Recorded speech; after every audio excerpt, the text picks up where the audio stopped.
Well, hey, welcome to the show before the show, where I check to make sure everything is hunky-dory. How are you guys? Hopefully well. You excited about this Brew Wars? Brew Wars? This Brewmaster segment? I'm thinking about Brew Wars. Haven't shot a Brew Wars this month. Still have Happy Hour that I need to crank out. It's likely going to air later this month. But this Brewmaster should be good. This is, if you haven't guessed by the title card, I don't know what I'm calling it that, the thumbnail. There's a Heliod, there's a Bruse Tarl, and there's a Kodama. So there's plenty to do on today's episode. We are improving upon lists that were submitted, so it's less intensive than starting from scratch, thankfully. But these legendaries, at least Kodama and Bruse, I've never really dabbled with, so I'm interested in trying them out. Although I know the general strategy for the deck now, I'm pretty stoked for it. But let me see how you guys are doing. Hey, folks. First one of these, pretty pumped. Barely obvious. Thanks for jumping in. Hey, Trent. Hey, Gunblade.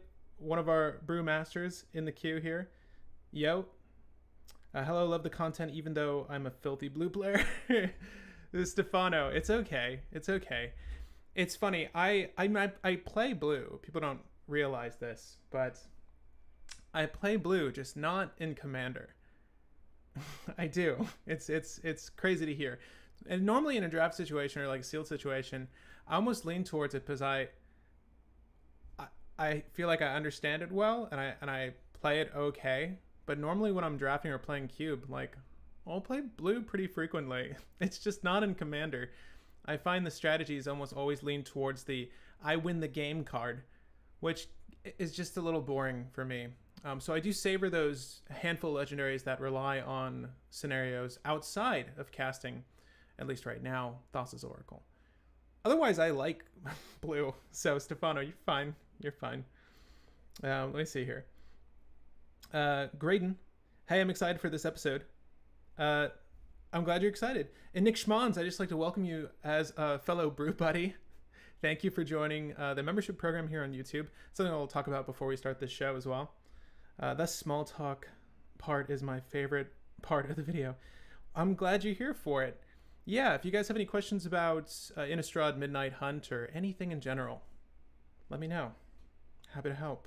Shiny artifacts is if there is some. Shiny artifacts if there is some. You mean like Walking Ballista? Are we talking about Heliod? What shiny artifacts? Greetings from Argentina. Hey. Nice. It's 4:53 for you right now in Argentina. It's 4:53 for you in Argentina. Is that? I believe you. Lamar, what's up, Pat? Not much. Not much today. Today was interesting. I've got... I worked a little bit over Labor Day, not for this channel, but I was working for this company I've been freelancing with for a little while, and they had me writing copy for them, and I've never done copy before. I've shot videos and, storyboard and wrote scripts for various projects, but I've never, written copy. It's pretty simple, honestly. It's just putting your thoughts down in a neat fashion to help provide information on a product. At least that's my own description, but it's been fun. But that's all I was doing. That's all I was doing this weekend and yesterday, and I need to do some corrections on that. That's all. My mind is so fried from that. I'm probably gonna do that after I'm done here. This is a nice break for me and hopefully for you guys too. But yeah, that's what's up. I'm sore from my recent workouts. I think I'm going to take Tuesdays off officially from working out. I try to work out 5 days a week, and I usually work out on Tuesdays, but I'm just so sore today that I'm like, this is going to be the one day off. But yeah, that's life right now. Oh, hey, another 808 person from Hawaii. We got a lot of Hawaiian fans. It's funny. I lived in Hawaii for a short while. My dad was in the Navy, and it was lovely there. I miss it. I'd love to take Allison there, my partner. It'd be great if we can head there sometime. It'd be really fun. I mean, that's sort of one of the main goals for this channel. Like, if it was big enough, if there was enough interest It would be fun to take, you know, this Brew War segment on the road and obviously just visit different areas and meet you guys and play games with you guys. That would sort of be the joy of my life. That's a future hope. But also just to visit Hawaii, that'd be great again. Having lived there, it was really nice. I understand it's very expensive living there. So to all of you in Hawaii, I hope you're managing okay. I love Heliod. Well, we'll see after today. I'm sure you're going to love Heliod just the same. I'm actually more interested in seeing what new cards I haven't looked at. And me too. I have a kind of my ear to the ground so far as mono white is concerned. So I feel like I have a few ideas for this list. But Heliod's a little bit of a different strategy than your Tesha or your Oswald, or your Balan or your SRAM or your any other mono white legendary. So it should be fun working on it today. Greetings from South Africa. Hey, JJ. Tyler. Hello from Canada. Thanks, man. Love your content and just made my own Sithis deck. Thanks to your list. Keep up the good work. Thank you. I love Sithis. I have yet to take the time to sit down and add new cards, but my list will incorporate Paladin class, potentially Together Forever, and I can go over that maybe why later. I always get asked what updates I've done to my decks, why did I make those updates, the thought process. It would be fun to have a streamed video of that so I can give you guys the opportunity to talk with me on why I've made these changes. Because I've got weird ass cards like Hollowed Ground, which I was contemplating. If you've never seen this card, don't ask me why. I bought a copy. I thought maybe it would be good. Enchantress's Presence. There's a bunch of stuff I need to put in my Sithis that just came in. Nylea's Intervention. Look at that shiny. Oh my god, it's blinding. Oh, it's so beautiful. Yeah, there's a couple things I need to put in the deck. Namely, this Detainment spell, which is going to save ass. And I bought that for Rograk and Tavesh. Link in the description. TCG player. I haven't plugged TCG in ages. But Nick, that's awesome. I'm glad to hear that. We do It's crazy. Stefano. I also avoid Thoracle list at the moment running Malcolm Tana. Malcolm seems like a very fun commander. I've seen a lot of cool builds for Malcolm. I don't know if it's only on my end, but there's a slight delay between video and audio. That is curious. I don't know. I'm on the nation's fastest internet. I'd like to think it's not me, but I've had plenty of technical errors here, so it could be that.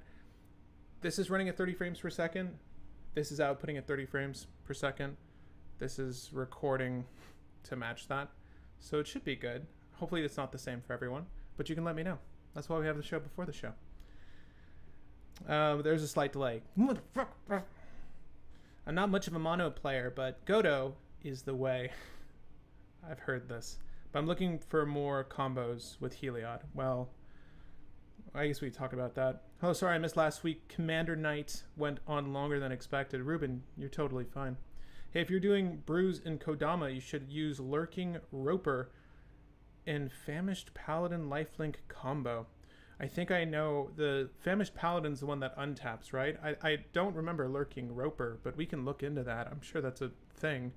You know, it's funny, you say Kaya's Ghost Form. What I didn't show you, I don't have Sun Titan. I also bought a foil Boonweaver because I've been wanting to play a Boonweaver combo forever. So I'm going to try to incorporate that in the next deck I do. I have a list I'm currently working on, something I really want to put in paper with Arden and Tavesh. It's been a dream of mine. So hopefully that's the next deck I keep in paper. Right now it's just Sithis, Oswald, Rograk, and Tavesh, which I don't really have my heart set on it. Like, if everyone's just doing something stupid proactive, it's what I pull out, but it's not my favorite deck to play. And then Belby, obviously. Mono is the only way. Roper is the new one for Paladin. Well, I'll pull it up on the screen so we can look at it before we start. Though I will state, we were going to be working on Heliod first. But on that note, oh, I see what you mean. It's new.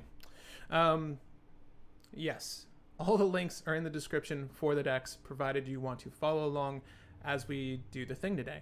So you might have noticed before the stream set off, I added a trailer to the live stream. Probably going to tack that trailer onto most all live streams here on the channel, but just to promote a new function that's on the YouTube page. It's something I've looked at but never really considered because we have a Patreon set up, and technically YouTube takes a lot more than Patreon does. So if you care about supporting your creator, that's usually the way to go. But I know there's a lot of folks that just tune in for the live streams and want to participate more in said streams. So beyond what we're going to be doing very soon, the set review live, right? All future set reviews are going to be live. Personally speaking, I enjoy them far more than doing a pre-recorded. I think it's better that it be with a community of people discussing the cards, because there's certain things I miss, and obviously being able to discuss synergies and combos with a live audience is far better than just trying to formulate all this stuff by myself. I do like that sense of camaraderie with you all. But the cold brew segments, I get all these deck suggestions, and there's so many new legendaries every single month. It feels like I'm still trying to work through. I just said Ardent Tavesh. I'm still trying to go through Commander Legend pairings I like. But on that note, if you are a member of the YouTube, which 2 of you are currently, thank you, you can make suggestions. I'll be putting up community posts that are exclusive to you on YouTube that you can suggest legendaries, pairings, and or just singular legendaries. That could be a commander. And then we will use those in a poll that we will do for our next cold brew. So whatever comes out on top of that poll, we will do as the next cold brew. For this first example, I'll probably just put up a series of legendaries from Innistrad Midnight Hunt, and then you as a member can vote on that. And that'll be how we do the cold brews from here on out. There's 2 tiers to this system. You might have noticed there's buddies and then there's besties. The way I do super chats now, and we get a handful of them every episode, is that I will just stop what I'm doing or stop what's happening to defer to that individual, because you're clearly a fan of the show and your opinion matters to me. The bestie, that tier, pretty much the same thing, except anytime you say something, unless it's spam, I don't know why you would do that, I'm going to defer to you immediately. The buddy program puts you in line for the same things, but if you are a buddy or a bestie, let me know, because I'm going to allot a Discord role for you so that you can join the Discord, join the chat, join the conversation on a private channel on the Discord, as well as in the future. It's unsung, like I believe it is on Patreon, but you're also welcome to participate in our bi-weekly Brew Wars lives. I'm going to try to hold these live stream gameplays bi-weekly. I'm hoping that the popularity will increase the more we do them. For some reason, YouTube is very, very rigid with how it suggests live stream content. It doesn't get the same amount of attention as pre-recorded work does. It's funny, I heard another content creator refer to it as like a second-class content creator if you're solely doing live streams, and it kind of feels that way sometimes, because the amount of, just last month we tested doing live streams for the whole month, practically the whole month outside of the YouTube Shorts, and subscriber count went down, the impressions went down, the amount of suggested videos went down. It was insane, the kind of turnaround I saw. And I did it almost exclusively to learn how to live stream better. So hopefully this product is better despite the apparent lag today. But I did that so I can learn how to do this better, but also structure this for future growth for the channel. So it's been interesting to see how live streams have made the channel suffer. I'm enjoying all of these, and I hope you are too. But the goal is to do an equal smattering of streams as pre-recorded content on a bi-weekly basis. And so far as our patrons are concerned, this doesn't change anything for your tiers. So far as the membership program is on YouTube, membership is almost exclusively for people that just care about the live streams and want to be a bigger part of that. Whereas our brewmasters get to suggest decks like they did today. And tiers down from that, they get to respond to monthly topics. In the pre-recorded, we discuss the monthly topics on the live streams. So if you're a member, that's something you could partake in as well. But these Tuesday streams are sort of unique in that it's all about the brewing process. So from there, I'll talk with you guys. I'm also trying to be better about adding time signatures to these videos so that it's easier to navigate. If you haven't noticed yet, YouTube has finalized the chapters function. So if you see the timeline for a video segmented with titles, you can actually hit on the chapter button, which will change from mobile to your laptop or desktop, and it'll let you just jump to wherever you want to watch. So because it's now integrated well into YouTube, I'm going to start doing that with all future videos too. Because I know a lot of people will leave the time signature at the end of these videos, which someone will likely do for this live stream. I'm going to do that anyways. But if you want to help me out by letting me know the general time frame, that's awesome. I really appreciate you. All right, moving on. Yeah. Truly an underrated EDH channel. Thank you. Thank you, Burno. Dr. Burno. I appreciate that. I think the channel is underrated. Jeff Wren, Roper is the new one of Paladin. Is Paladin also 3CMC though? I feel like the Famished Paladin was 2. It's also a rare. I'm a liar. It's 2CMC, but it's uncommon. And it's from Ixalan, one of my favorite worlds, one of my favorite sets. Okay. Woot, catching it live. Nicholas, thank you for being here.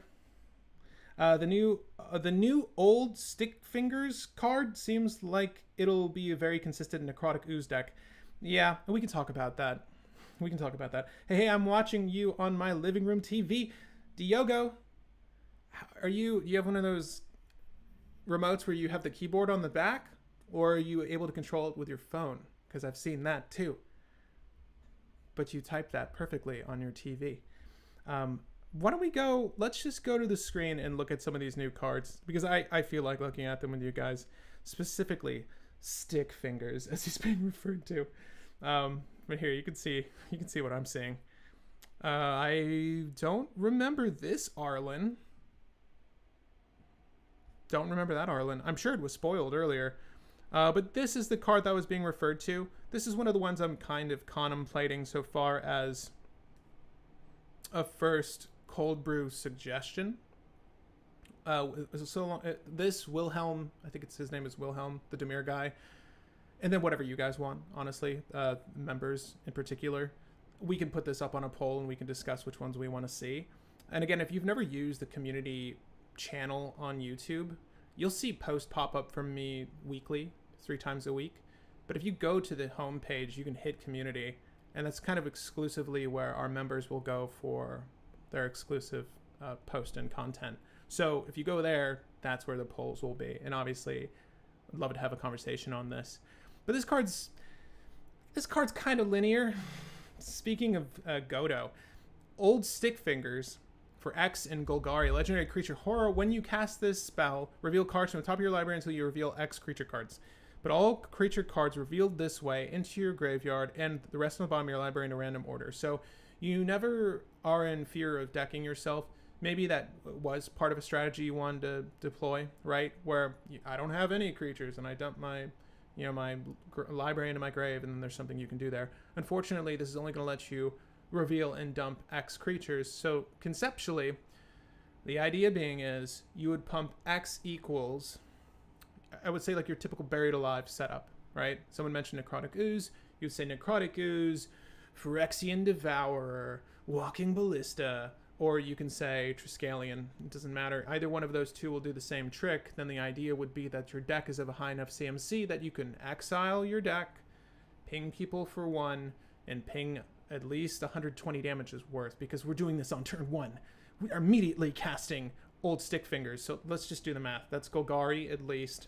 3 for X, that's 5. And you need at least 1 more black for Reanimate. That will be the cheapest you can do this. And that's 1 more than casting Ad Nauseam on turn 1.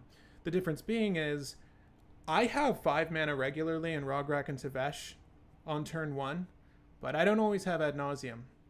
So if you can make 6 mana with regularity in Golgari, not as easy as Rakdos. Rakdos has far more rituals than Golgari. That's just the nature of the game. Then you can kind of do a thing here, but I will say that this is very linear. It's very easy to fight.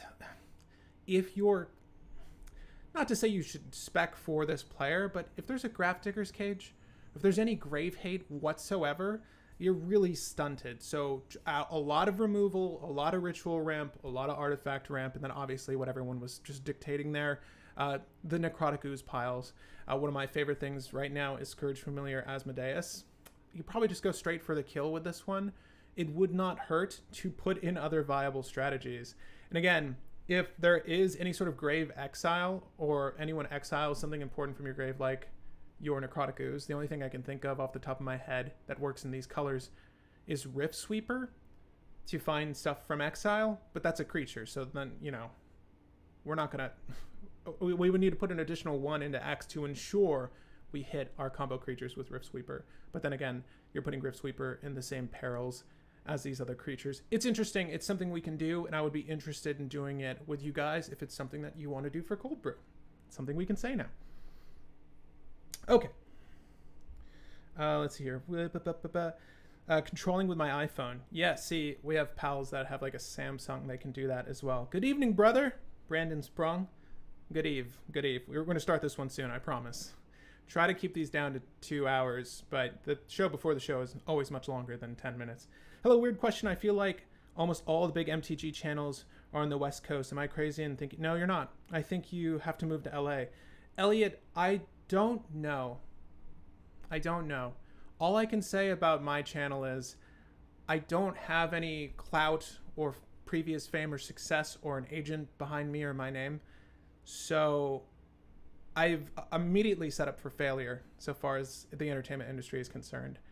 So it's really just relying on you guys to talk about the program, say you enjoy it, because I can push this stuff onto Reddit or anywhere as much as I want, but it really depends on how much people like it to push this to the top of everyone's attention. And sadly, you know, it's just this channel wasn't ready made to succeed like I've seen happen with other channels. And that's just the nature of the game and kind of the industry at large. It's funny. I did a lot of theater acting growing up, and I'm like, you know what? Moved to the city. That didn't quite work out for me. Much bigger pool here. Then I got into doing my own content. I'm like, damn, it's the same kind of rat race. Anyways. The new Wrath. Love it. Trent, thank you for being a brew buddy. Thank you. Yeah, again, the real difference between Bestie and Buddy, and I might update how Bestie works because our brewmasters get to select their own decks to discuss. I wanted Bestie to be the same thing, but I'm thinking, like, can Bestie be 2 votes on a poll? But then that's really weird to track.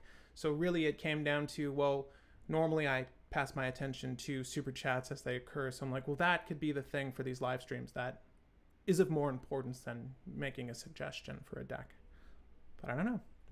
Hamahimana, Toblerone is kind of boring for brew. I mean, just stick with werewolves. Yeah, it's okay. I think Stick Fingers is meh.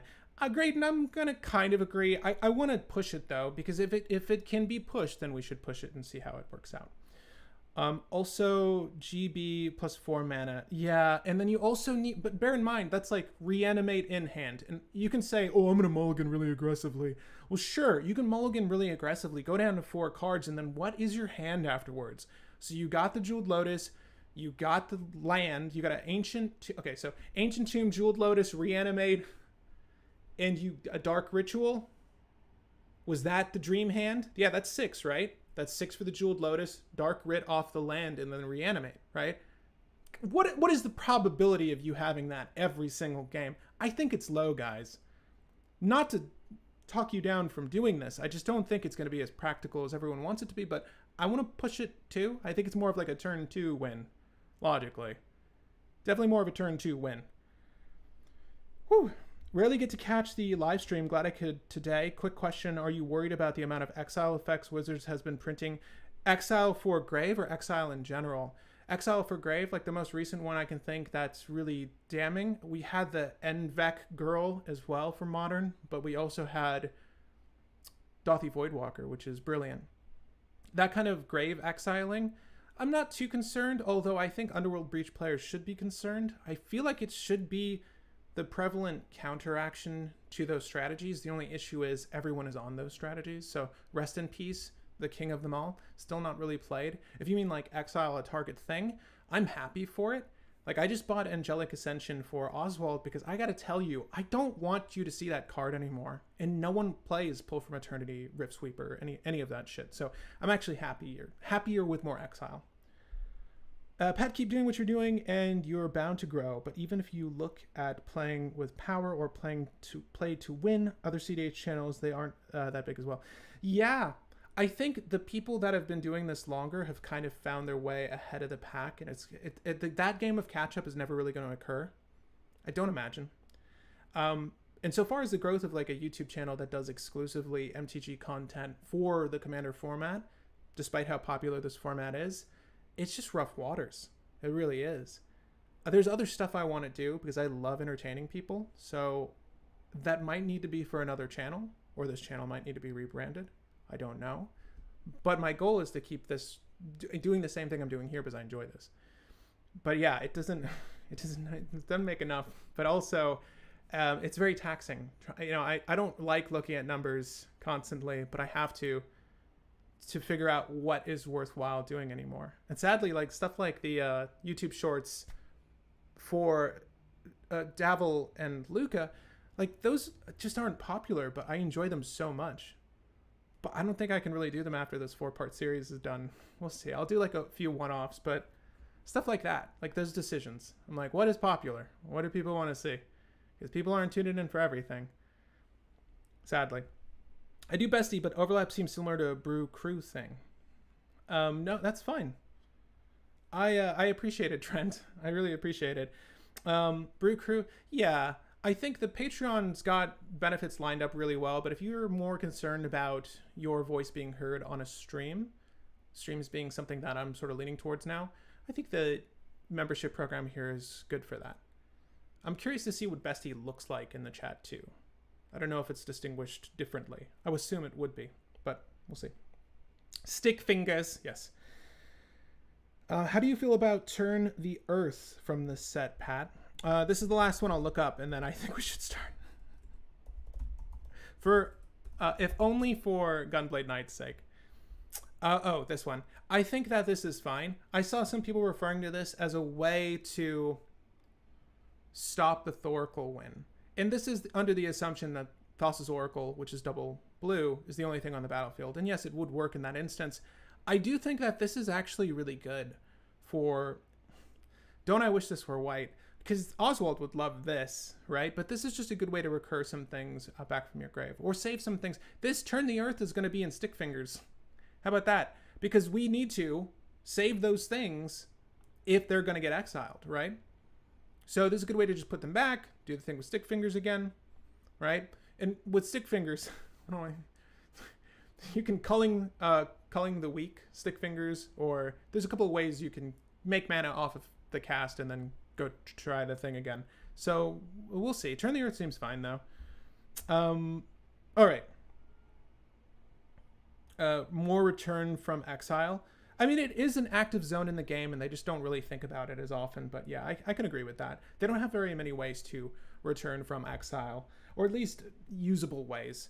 There's some new cards coming out that say you may cast from exile, but only if the thing was exiled during this turn. It would be gross. It would be gross if they made a card that said you may cast cards from exile.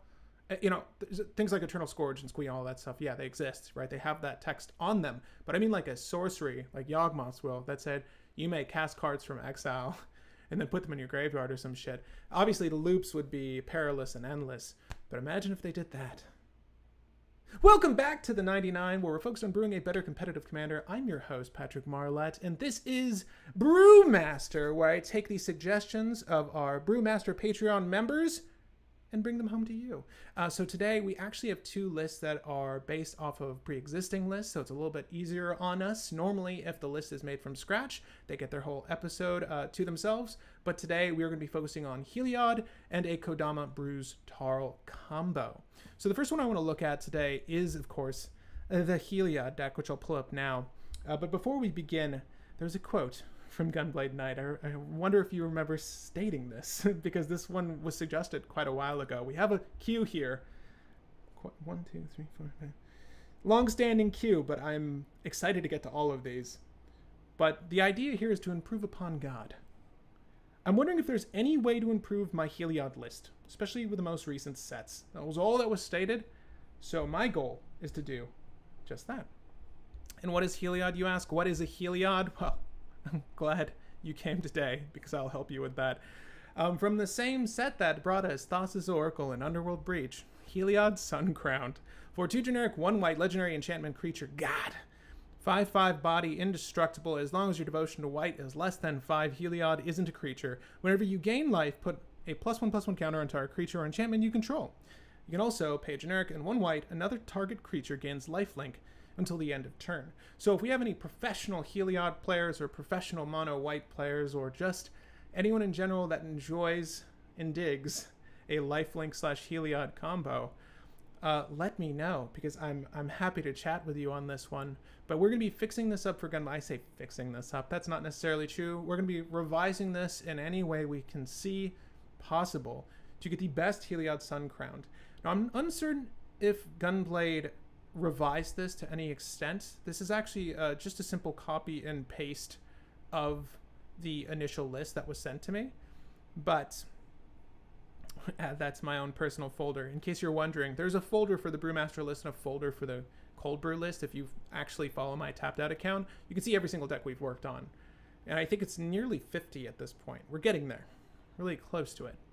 But what I want to do to start is just go over the live edit and just get a grand look at the entire deck to see what we have in here. And obviously we can pick apart any of the synergies or combo cards that exist in the list and make suggestions as to what we can add, as is the point of all these live stream deck techs. But obviously you get my 2 cents too, so there's that. Okay, let me see here. There's no sorceries. I like how there's no sorceries at all, because Savine's Reclamation... Well, okay, so I'll make one suggestion right now. I know it doesn't necessarily make sense for at least Walking Ballista, because Walking Ballista enters as a nothing.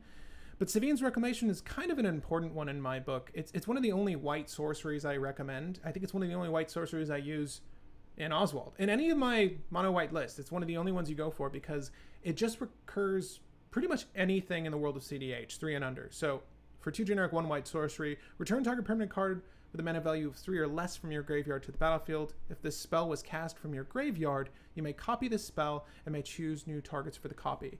Obviously, there are combos in tandem with this, like good old Stick Fingers. If you happen to be an Abzan, then Stick Fingers could have, if he didn't make you shuffle the shit back in your library, you could have dumped your library, used Flashback, get 2 combo cards out, A plus B, I win the game. Some people do that. That's a thing you can do. It's also really good in Intuition piles. By itself, it's just really good recursion, especially late game, especially if your deck is doing Staxy things. And I think I saw Staxy things here. So 3 and under, we hit all 15 of these. So that seems pretty good for Savine so far. And while we're going through here, we can just pick apart cards we don't necessarily want or think can be on the maybe or sideboard. There is no such thing in Commander, but you get the idea. Trinity Sphere. Tome of Legends. I'm wondering how often Heliod will be attacking. I know a dedicated Heliod player would say a lot, but I mean, how soon are you attacking? Because there are other 2 CMC artifacts that we can drop that'll make us draw cards, I think, a little bit quicker. So I want to just test this here, but there might be other things we can use instead of Tome of Legends. And I love Tome of Legends. I'm a huge supporter of Tome of Legends. But Arcane Signet, Dampening Sphere, these all make sense to me. This is like Little Thalia, non-creature spells. There's Vryn Wingmare that does this. There's a couple cards that do this. It might even be more advisable to go for solely the creatures, so for missing one. Mind you, this is 2 as opposed to 3, right? Little Thalia is 2, but the other 2 creatures, Glow Rider, Vryn Wingmare, are 3 CMC. They do the same thing. But bodies are important here because the life gain, the +1/+1 counters, getting Heliod online, making Tome of Legends active, so on and so forth. So maybe there's room for those creatures instead of Thorn of Amethyst. It's also gonna, if you're playing on a budget, it's a good card to cut because they're kind of expensive, if I'm not mistaken. Grafdigger's Cage, excellent. Rest in peace? Rest in peace, excellent. Okay, you covered your bases. Stick Fingers, not happening today. Mana Vault, Soul Ring, all good things. Mana Vault, maybe not entirely necessary. Call me crazy. I know you need mana to do the Walking Ballista thing. Yeah, keep it. Don't listen to me. Listen to me later. Don't listen to me now. We have Mox Diamond. Yeah, we have Mox Diamond, Lotus Jewel. Okay, you got all the fast mana suite down. This is the average for your typical mono white list of artifact count, but it's a little bit lower than I should like with Mox Opal. I think Mox Opal can probably be sidelined for now. I think you'll get more out of a Jeweled Amulet, a rogue Jeweled Amulet, than you will a Mox Opal personally. Because getting this activated is going to be a little bit difficult. Unless there's a lot of artifacts in your creature base. We shall see. We shall see. I'll tune in with you guys to see what you think. Let's see here. What is the website you use for making proxies? You mentioned it on another stream, but I forgot.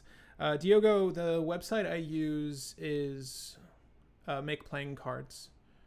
So makeplayingcards.com, I think it's called that. There's also a really good companion site that was made by fans of their resource. I think they're based out of China, but it's like Make Playing Cards Proxies, I don't know. Someone in the chat will likely suggest it, but there's a good source for you to go to where you can actually develop the proxies you want. They'll state not for sale proxy, or they should. You should probably just do your due diligence in making sure that it says proxy on the front and back, or at least one side over the other, so there's no confusion. But you can make them there, and then it'll send that information to the website, right? Using a bit of software you'll need to download called Autofill. My laptop hasn't been bugged since doing this, so I assume it's safe. But that's how I've been doing it before, and that's how I did my Sithis deck. Because Lord knows, I did not want to buy a Sarah's Sanctum. Okay, my beautiful boy. You could also force someone to exile their own graveyard. Yes, I believe you. What are we referring to? I believe you. Not very. I wanted something cheap to draw a card or two. Okay. Is this in reference to Tome of Legends? Yeah. Endless Atlas is better than Tome of Legends, especially in mono. Sometimes, right? We've got 12 planes here. You need lands of the same name for Endless Atlas, and Endless Atlas isn't bad. We can talk about it. Jewel Amulet was clunky when I ran it.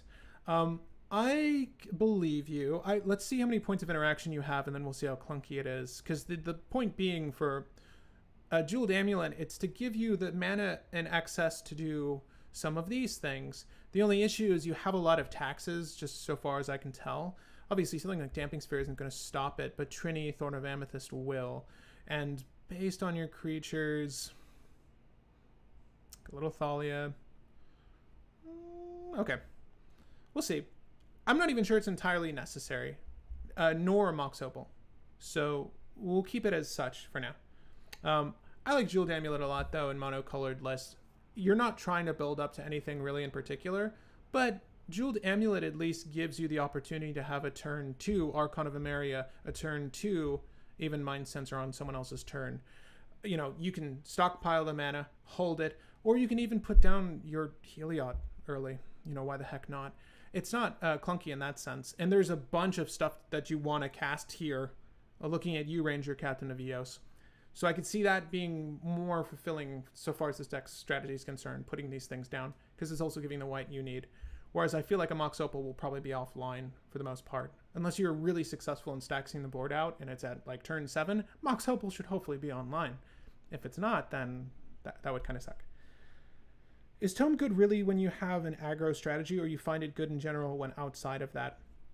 It's great in general. In a deck like Oswald Fiddlebender, like I'm not going to be attacking, so I would never use that. But in a list that's in Arden in anything, or Akiri in anything, or Malcolm in anything, you're going to get draw off of this because those commanders are meant to attack, right?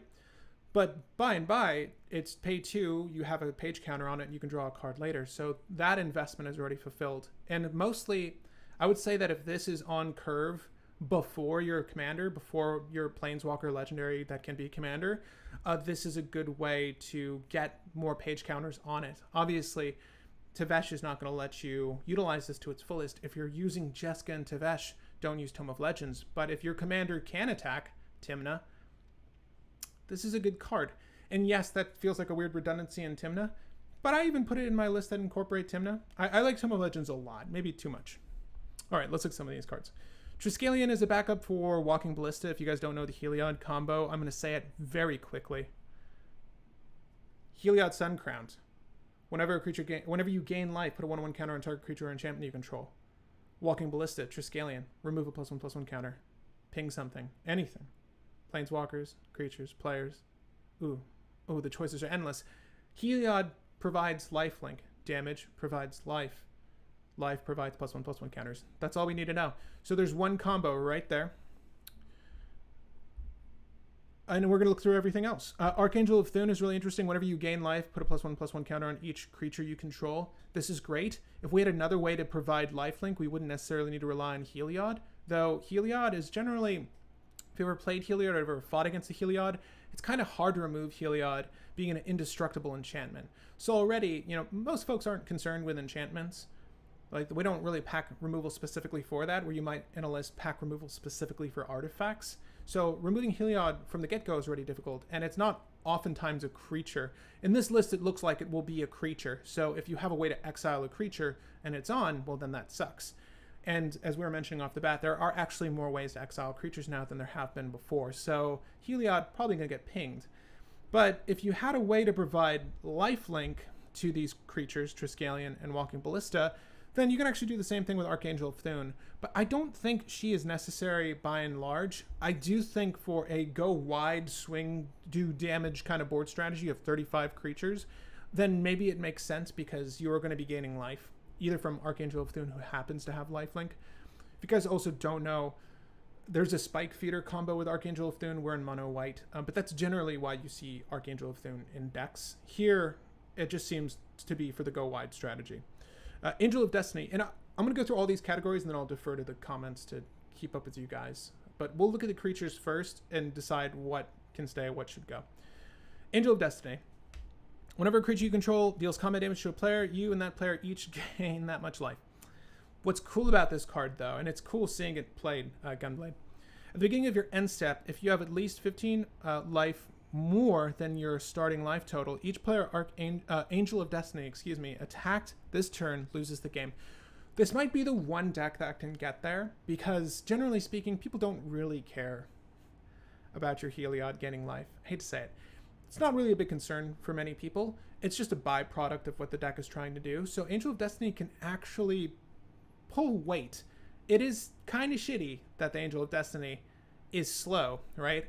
Maybe a pair of Lightning Greaves would make sense for this deck, because if you're trying to do what you'd see in a limited format, or where your top end is like you're curving out at 5 and you're going to have to hardcast Triskelion, maybe it would be helpful to have the little bit of protection as well as the haste enabling.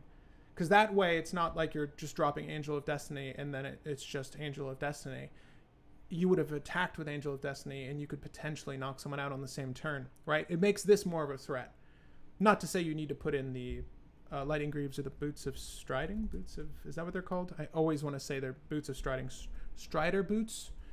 Strider Boots. I always forget the name of the other boots. Swiftfoot Boots? It's going to kill me. Thank you. Swiftfoot. Oh, and there's new art. Oh my god, you should play it. $80. You should play it just for this Gunblade, because I really want this art in my deck. I'm trying to think of, like, does Oswald need this? I'm like, I'll play it. This is actually better than Lightning Greaves in some instances, because the Mage Redstone needs to untap Oswald. Yeah, I kind of want to do it, but I'm not going to do it. Karmic Guide Rival Arc. Is there a combo in here for both of these creatures? Or is this simply to recur value? Okay, let me look at this. Is there a line of play with like loyal retainers, or no? That's legendary. Is there a combo here? If Gunblade, if you're still with us, let me know if there's a combo for either one of these two creatures. I'm not super high on them. I don't think it's necessary for these. So Karmic Guide would maybe be an interesting means of reanimation, provided you had Entomb or Unmarked Grave or Buried Alive, right? But we're not Orzhov. And if we had combos for Karmic Guide, that would be interesting. But yeah, I think they can probably go. Rival Arc, I'm just iffy on too. Between the two, I like Guide more, but I'm a little iffy on Rival Arc. I think it would be interesting to, obviously, we don't even have you would evoke this for 6, because we don't have a means of sacrificing our own things that I can tell. So part of me thinks that, I mean, unless we were to like ping it 3 times with Triskelion, right? I think we can get rid of those. I'll keep the Archangel though.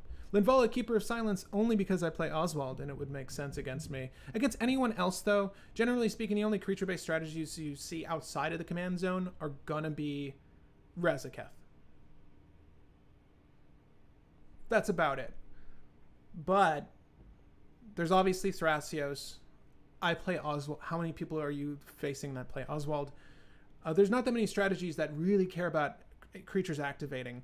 And if you're going to shut down like the one guy who's on dorks, it can actually bite you in the ass sometimes. Not you necessarily. Anyone playing a Linvala, a Cursed Totem. Because if you shut the one Simic player down who's like, I am not going to use fast mana, I'm going to use dorks. And you're like, well, you're out of the game. And it becomes a 3-player game, and this person's just sort of sitting over there. Not only do you feel bad for that person, but they don't have any great means of interaction if they're shut down from half their mana base, right? So I question how good Linvala is, generally speaking. I really grilled Ernesto for playing this solely against me recently. Like, you can't just play it to stop me. I'm like flattered, but it's got to do more than just stop me. At any rate, if activated creatures is a big thing, right? If you're facing an opposing Heliod deck, then maybe. But, or Necrotic Ooze, Stick Fingers. We'll leave it in. I like this card. I actually like... Can't cast spells. Elephant. Can't cast Elephant. Have you seen this card? No. It's not it. No. Cast this card. Spell-Tithe Enforcer. Whenever opponent plays a spell, that player sacrifices a permanent unless he or she pays 1 mana. Sometimes this can actually be really beneficial if they're on Underworld Breach, but other times it's just really damning to that player, particularly if they're having to pay, Trinity Sphere tax. This is just an interesting tax. I'm just putting it out there because there's other elephants that do stupid things, but this might be better. Artifacts, creatures, lands your opponent's control come into play tapped. So this is essentially like a better variation of Big Thalia, the 3CMC one, which I think I saw. I'm a liar. You don't have Big Thalia in here. I might even want Big Thalia over this, just because it's if you're playing against lists that are even mildly proactive, then you're going to want to be able to affect them with immediacy, right? So Thalia, Heretic, Cathar, non-basic lands, and I mean all of cEDH, creatures, sometimes relevant, particularly if you're trying to go wide. Creatures coming to the battlefield's tapped. This is just a good redundancy for you. 2 generic, 1 white is immediately playable on turn 1 with your Mana Crypt. I think this is maybe a better play, especially if you're turn 1 on the play. I do Thalia, Heretic, Cathar, and everyone is just shut out of the game because they have to play fetches slowly. It's actually a really good thing. So, and it's also asymmetrical, right? It's just your opponents. So I might even want this over the elephant if we're not using Heretic Cathar, which it looks like. So I'm going to put that in. Artifacts coming into play tapped, obviously good. Like Dockside Extortionist, those kind of things. But I might want to just steer us in the direction, if we're trying to go for that. We have things like Hushbringer, right? Which I don't see. Oh, no, it's right there. Good. We have Hushwing Gryff. This might be enough then, because this is the counter to artifacts coming to play tapped. How about your Dockside Extortionist just does nothing? I think this is probably enough, by the way. Tocatli Honor Guard would be a bridge too far. Torpor Orb would be a bridge too far, but it would help with your Metalcraft, right? Torpor Orb being the same thing as Hushwing Gryff, at least. In a sense, it doesn't have flash. But this does more than the both of them, and you don't care about either detrimental end of Hushbringer. So those are enough. Lockstone and Gatekeeper is probably a no-go. A Mungar Diplomat, fine, it's draw. This is good because it gives you draw. I could see that. I think it's very costly. I mean, I feel like if we're trying to go top end, have you tried Wandering Archaic? Right? Again, this is a little bit more than the creature I'm looking at in the 4CMC slot, but it's all generic. It's extremely potent. You don't have very many tutors in white. The issue with Heliod, I found playing it, is that you're just spinning the wheels a lot of the time. Like you're just doing a lot of nothing in most instances, other than stacking out the board, massing an army of big +1/+1 things, and pinging people, and until that Cyclonic Rift hits, right?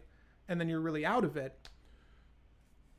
This is going to give us a little bit more value and help us shut out the game a little bit sooner if we had this, right? So I might even want to put more of the non-creature spells cost 1 more to cast. If we're on 30, what do you have, 33 creatures now? 32 creatures now? If we're on 32 creatures, more of those taxes, specifically aimed at those players that are trying to storm, trying to do things like their deck is like 50% instants and sorceries, then we get the benefit off their list, right? I think Wandering Archaic might actually be a good ad for you. I could be wrong, and if you've played it, let me know how it's handled. No, I don't think I've touched it since, to be honest. Yeah, 5 mana is tough for the effect. I think that Wandering Archaic might be good, though. I think Mindless Automaton works with within your deck strategy. I think it works with Heliod. I'm just not high on the Automaton in general. I feel like the better cast would be the Mangara, so on and so forth. And obviously, we can find better draw utilities that are less mana intensive than Mindless Automaton. Outside of the fact that it does synergy well with Heliod, maybe I'm wrong here, and we can put back in. Ranger Captain of Eos, this is just another way to get your Mother Giver Walking Ballista, right? And Soul Warden, just a little bit of a synergy card with Heliod, obviously. Sarah's Ascendant, I feel like it doesn't always pull its own weight.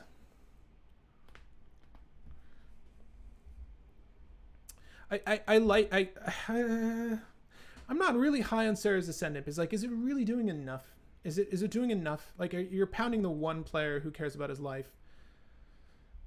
But is it doing enough? I don't think it is relative to some other plays. Ranger of Eos, I'm going to take out because it's just a little too high CMC for that effect. I would rather us a Wandering Archaic in the slot and call it a day there. Scrapyard Recombiner is a slow tutor. I think we're probably fine with it. So it specifically cares about constructs. Obviously, Walking Ballista is a construct. Triskelion is a construct. So it's good. It's slow, but it's good. A Recruiter of the Guard, same story, gets us the dude. Ranger Captain gets us the dude. We talked about this. It's great. Exile another creature, then return to the battlefield. It's tapped under its owner's control. This can be a combo card in certain decks. I don't think it's necessary here as a means of protection, right? I think I saw like Teferi's protection. I get that. I almost would rather you just do... You laugh. I would rather you just have Shepherd of the Flock. Return target permanent you control to its owner's hand. It's only you. It's any permanent, right? And it's 1 white. But you also get a 3/1 body that helps with your go wide strategy, right? Or if you want to turn Heliod online, and this is just on an adventure, I need 1 more pip, cast that thing. I have a 3/1 body, now it's a 4/2, now it's a whatever, right? It just gets bigger. But also it's really good protection. It gives you the piece back to your hand. So in instances where something's going to get blown out, right? This is better at protecting your combo than Eldrazi Displacer would be. I think it's actually a slept on card. I like this a lot. I'm using it right now. It's helped me in Oswald. I like it quite a bit. You can also use it to ramp in certain situations. You bounce a Mana Vault or any mana positive rock that goes 3 and up. Then you can use it to some great effect. But it's just decent protection. So maybe Shepherd of the Flock will be what you use. You already have a lot of protection here with Giver and Mother. I think those are fine. I'll leave the Sarah Ascendant if people want Sarah Ascendant. And I can even, you know what? I wish I could put polls up on the screen. I can't with Streamlabs OBS. I think I'm almost done looking at creatures, though. I'm not really high on Grand Abolisher. I know people like Grand Abolisher. We can leave Grand Abolisher in there. What are you doing on your turn? That's so damning. You cast the Enlightened Tuner, and then you have Walking Ballista in hand. I guess. I don't know. I just feel like it's so unnecessary, this guy. But I've been blown out of games, so what am I talking about? Near Hearth Pilgrim, Soulbound. As long as Near Hearth is paired with another creature, both creatures have lifelink. This is kind of cool for the deck. I like this a lot. I think Phyrexian Revoker's okay. I think if I top deck Phyrexian Revoker in a 4-person game and I'm shutting down one person's Necropotence, it doesn't feel good. Like, is this really doing enough? You got to know that you're hitting something that hurts everyone, right? I would hope in a list that's running stacks that the utility hurts everyone equally. I can't say that for Phyrexian Revoker. Despite it being a really good control piece, I don't know if it does enough. I'm going to put it off to the side for now. personally speaking, I don't find it to be that great. And I would rather we have Lean and Relic Warder as opposed to War Priest of Thune, because it hits artifacts and enchantments. And yes, it is temporary. I would prefer we had Lean and Relic Warder, because it's not really going to be a priority of your opponent to handle, Lean and Relic Warder in any given circumstance outside of using their Cyclonic Rift, right? And it just gets nixed by consequence. Smothering Tide's okay. You need mana to do the thing, so you may have it. This is also really good with Mox Opal, but I'm not high on that. Blind Obedience is fantastic stacks. Dawn of Hope, it's a little cute, but it works in this list because you gain life. You have lifelink on demand, right? And you also have a couple cards that make life, so that's good. Are we also on the lands that make life? We can look at that in a second. I said I would tune in with you guys. Okay. I love Enforcer. He makes people hate you. Gunblade, wait, Scarab was mentioned? No, I don't think it touched, to be honest. 5 mana reference to pulls its weight on turn 1. Other than that, I don't care about it. Are we referring to the Serra Ascendant? Blah, I'm going to remove it. I think that if you have it on turn 1, if that's the real dream for Serra Ascendant, if it's your top deck later, again, it's the same thing. Like, you're playing a stacks list, right? If your ideal situation happens where you've stacked out the board and you're trying to pull the game to a conclusion, I will hate you if on turn 9 you cast Serra Ascendant. Like, if that's what you're doing, I'd be very annoyed. I would rather it be something a little bit more meaningful, or at least damning or impactful to the whole board, personally speaking. I wouldn't hate you personally, but you get what I'm saying. Like, if you're gonna push the game in a certain direction, you got to be willing to close it off too. And White's not very good at doing that because, well, up until now, there hasn't been a tutor in the command zone. There hasn't been really decent draw in the command zone. I know SRAM exists, okay? I said decent, though. If you play SRAM, excuse me. Let me see your SRAM list. I'd love to see a really tuned SRAM list. I've made some in the past, but I've not been fond of it. Okay. If Precious the Ad not play, yeah, just Displacer is more for value with the ETB stuff, right? I guess. It's like, are we on Stoneforge Mystic, or part of me feels like I would rather we be on like Stoneforge Mystic with. There's some good draw utilities we can get our hands on. We're not making 1/1 tokens. Obviously, Skullclamp doesn't make total sense in this deck, but there are draw utilities that you could be utilizing in a slower game, like sort of Fire and Ice, Rogue's Gloves, Mask of Memory. We can also use the Smuggler's Copter. It's not an equipment, but that would be a good 2 CMC artifact that draws at loots. We're less concerned about our graveyard than a Teshar list would be, but it's still very good at getting the draw. Well, someone cast Citizen Training once. Who revokes the Revoker? This guy does. I guess I'm insane that way. I'm sorry. But, yeah, it's true. Oh, we are making tokens. Legion's Landing. So Legion's Landing is a little bit of a quirky one. It makes a life-linking vampire that gets juicy with Heliod, right? We like juicy things. Whenever you attack with 3 or more creatures, you may flip Legion's Landing. And Legion's Landing... It's not going to be a good way to flip it here. So let's look at Legion's Landing really quick. The back end is a land, if I'm not mistaken, and it adds 1 white mana, or you can create more life-linking vampires. I think that this is it's maybe just a little too cute. I agree that it makes sense with the deck. I'm not sure it's doing enough for the deck, right? Whereas like a Dawn of Hope, like I would rather a utility that I'm going to have copious amounts of mana if I'm prolonging the game. I might as well do something with that. How about drawing cards? That would be great. Luminarch Ascension, might as well just blow out the board with Angels. These things make sense to me. I like these. Legion's Landing, I'm a little iffy on. Angel's Grace, you got the Angelic Ascension down. Disenchant. I do think that we can certainly use a Unexpectedly Absent. It hits any permanent. Non-land permanent? Thing is, you don't need to non-land permanent. You don't need to put anything in an X. It's just double white to say, that's gone. I've been needing that gone. Do it when they fetch. Just do it when you're trying to win the game, right? And then you don't need to worry about their top deck because you've got Grand Abolisher down, and if you Unexpectedly Absent their thing, you're in a really good spot. It's a cheap card. It's a good card. It certainly deserves to be in the list before a Disenchant, but you can use Disenchant. I don't generally run removal unless there is a dominant threat that I need to answer that opposes my strategy, particularly if I'm playing a stacks list, because my stacks should be the answer in most instances. However, It's good to run removal. So don't listen to me entirely there. I think Lapse of Certainty can be cut. I think that I would rather run a Mana Tithe early game than a Lapse of Certainty late game. And if you're successful in putting down enough taxes, then a Mana Tithe can actually be successful late game too, although it's usually not that probable. I think we're good on everything else here. Angel's Grace I'm a little iffy on. If you're running Angel's Grace solely to stop Thassa's Oracle, I'm going to take it out. Because I don't like the idea of having to run one niche card to stop one strategy, however prevalent. Don't get me wrong, I've stopped a lot of Thassa's Oracles with Angel's Grace. I hate thinking that my turn devolved into me holding Angel's Grace to stop someone else from winning when I could have been doing more for my own deck or my own strategy. I hate that. Absolutely hate that. So if you can avoid it, let's avoid it. Faith Shield's great. We need Blacksmith skill. And I think this is more or less where we're missing certain cards from recent sets. Blacksmith skill's amazing. It's just amazing. I don't know how else to put it. Target permanent game's hexproof and indestructible until end of turn. If it's an artifact, it gets +2/+2 for Phyrexian Revoker.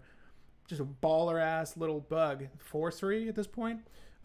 Not necessary, but you get what I'm saying. Light of Hope, life gain. Destroy enchantment. You do mainline enchant. And put a +1/+1 counter on target creature. So Light of Hope is actually a really cool way to initiate the combo, because it's not only giving you life gain for another +1/+1, but it's also giving you a +1/+1. That seems exclusively Heliod tech and fine. And there are some lands that give you life, but I'm not entirely certain they're absolutely necessary. I'm going to assume at this point that your land base is perfect. Here's one that gives you life. I think there's one more that gives you life. Urza's, if there's something going on here that I don't know, let me know. I'm sure it's great though. Obviously that's a lot of mana if you have Urza's whole setup there. So yeah, we can keep that if you want. I think that ultimately this guy's going to have to pull a lot of work. Also, it wouldn't hurt to have the expedition map if that's something you're really trying to execute on. You know, I'd be curious to know how many times you've actually had all the Urza lands out, the Tron lands, is that what they call them, on the same game, right? So expedition map would be useful for you to get to a value land. In this list, it should be Urza Saga, which we're going to add. And I think we'll just get rid of the... I want to get rid of the Inkmoth.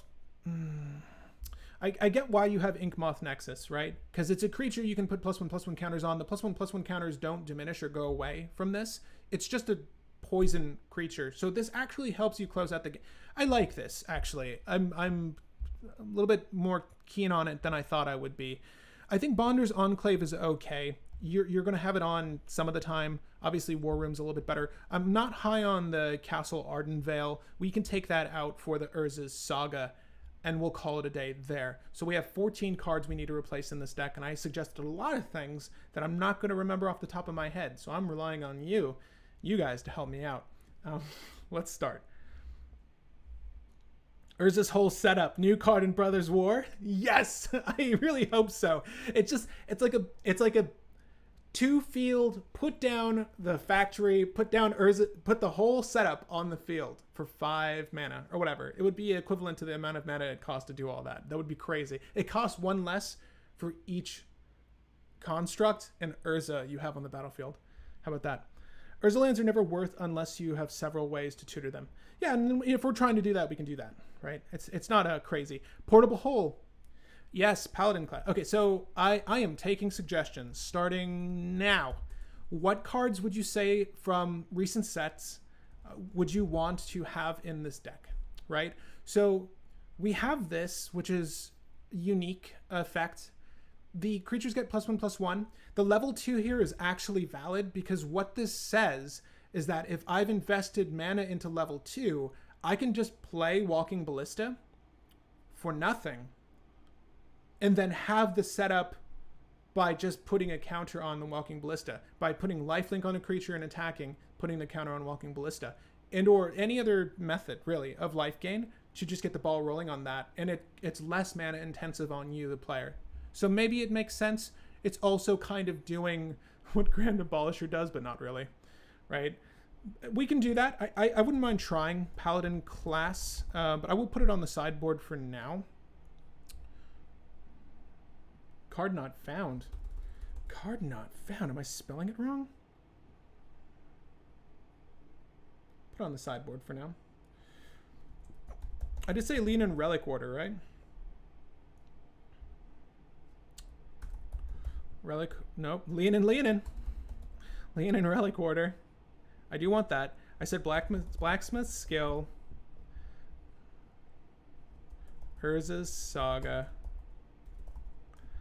There's also the new enchantment finder that doesn't quite make sense. Were there any new tutors outside of Oswald? We should only have Enlightened tutor in here. Is that accurate? Right? I don't see Enlightened. There it is. Okay. It's his desktop PC battle station. Urza lands are never worth... Oh. What about Scrapyard Recombiner? Diogo, it's in there. It's in there. It's in there. Again, happy to hear any suggestions, but I'm going to keep putting down things that I think make sense for this deck. I will state that it wouldn't hurt to have... What is it called? Oh my god. Well, I wanted to look at this, right? So this is kind of cool. Destroy all creatures. Not really good for our go wide strategy, but if we decide to go less wide, this is actually quite good. But I do want to consider...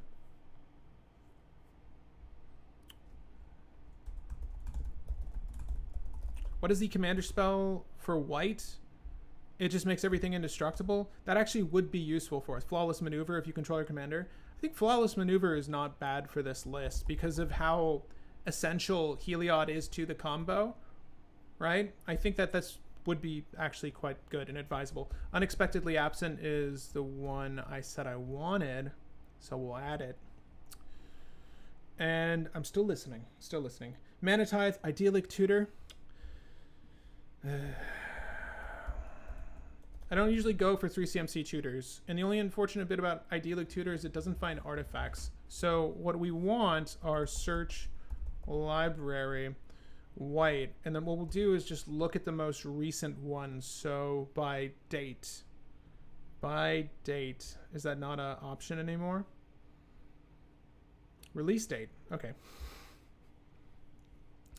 Cool. Moonblessed Cleric, 3/2 body. You can find an enchantment and put on top of your library. That's not really a bad thing. I think that this will ultimately grab Rest in Peace, right? I'm going to put the Wandering Archaic in here.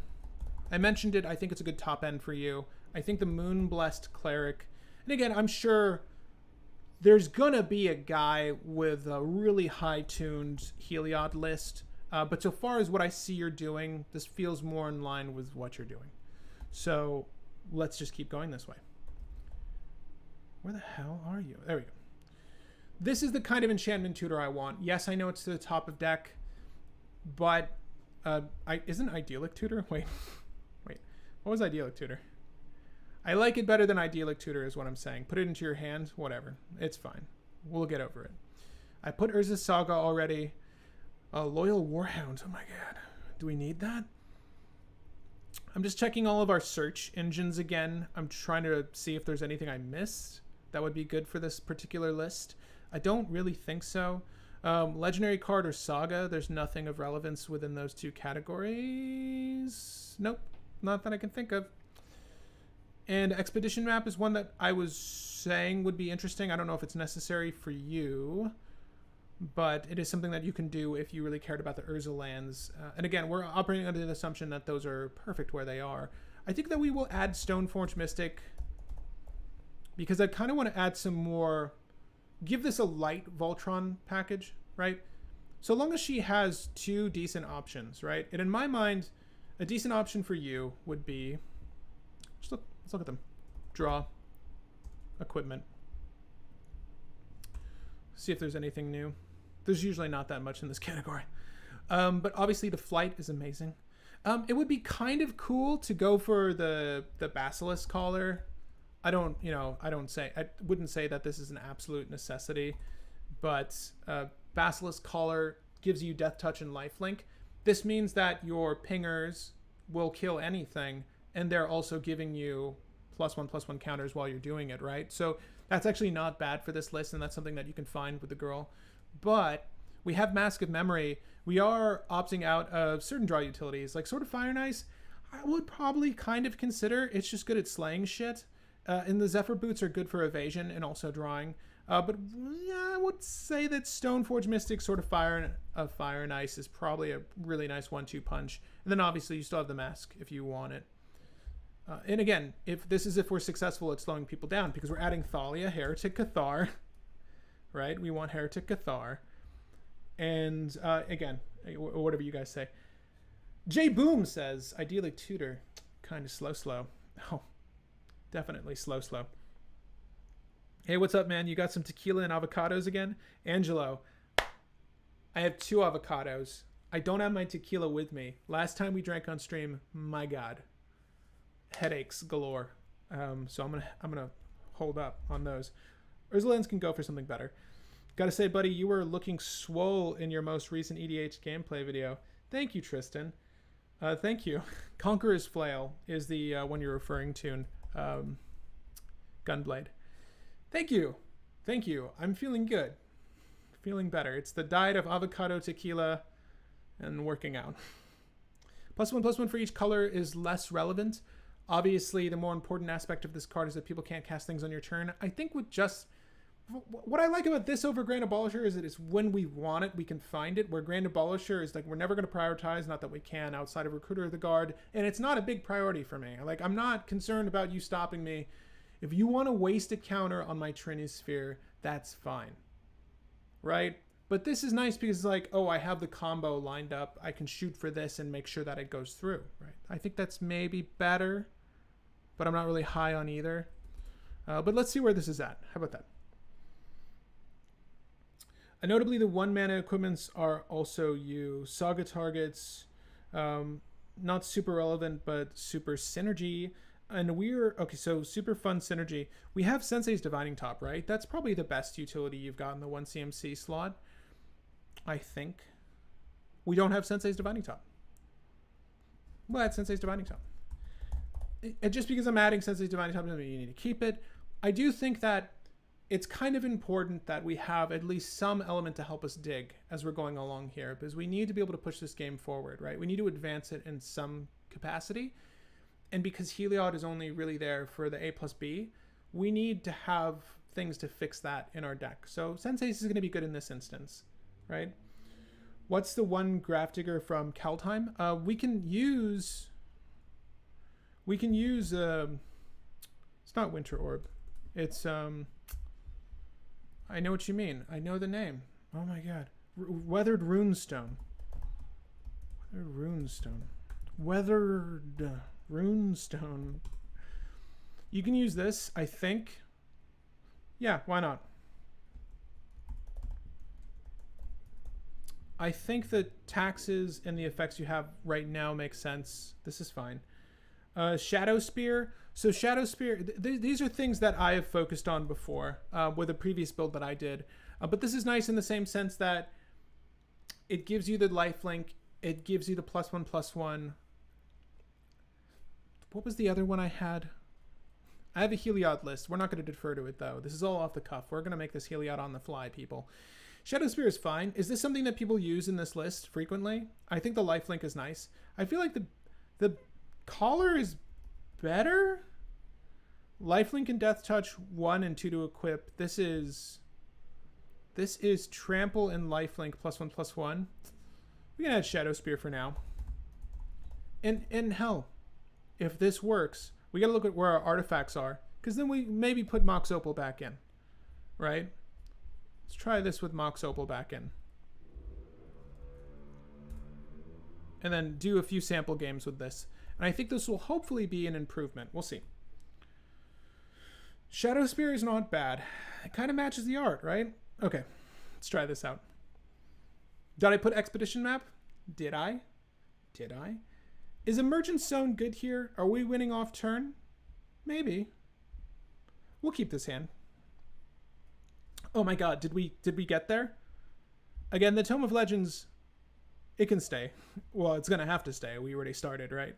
So, can we activate the Mox Opal on turn 1? We really can. Okay, so we want to put Mother down, But I gotta say, Soul Warden is technically better with Heliod.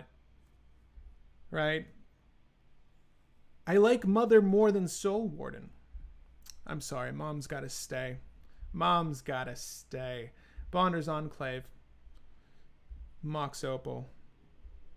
Sensei's Dividing Top. Tome of Legends. And it can go one of two ways. I'm playing a little bit greedier because we've just dumped our hand. It would also make sense, equally make sense, to just go Mother, hold mana, Senseis for the next turn.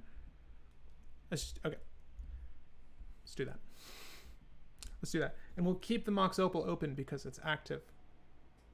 Sensei's Dividing Top took us there. And we'll look at the top 3. So 1, 2, 3. Oh my god, Ranger Captain. Just like this. Just like that. Okay. Yeah, Emergent Zone. We'll go clackety clack. Don't talk back. White, white emergence. We're not in the draw territory yet. We need a creature that is ferocious, but we'll get there one day. We'll put down Ranger Captain of Eos. Yes, we are nixing the lands that we just saw. You could say Sensei's Divining Top to put it back on top and like get the land just to make sure we have our land drop, but I think we're going to be safe. We're playing pretensies here anyways. This is just goldfishing, people. Walking Ballista to hand. We have to reveal that. We laugh at them because we have silence on the board. And we'll continue with our turn. Hopefully no one hits our artifacts. We kind of spelled everyone's death, right? So, Archangel of Thune. Not what you really want to see right now. Not really. What makes more sense? Okay, so Heliod is not going to be active yet. It's 5, right? Yeah. As long as your devotion to white is less than 5. Okay, so not active yet. Do we do Heliod? What do you want, people? What do you want to see? I think that turn 3, we're pretty damn golden. We're pretty frosty right here, right? We're very close to touching glory. 1, 2, 3, 4. We only have 4 mana, so we could never do the Archangel of Thune, sadly. It would be kind of dope to put the Tome of Legends down and draw. It would be really dope to do that before Heliod. I would kind of want to do this first. Call me crazy.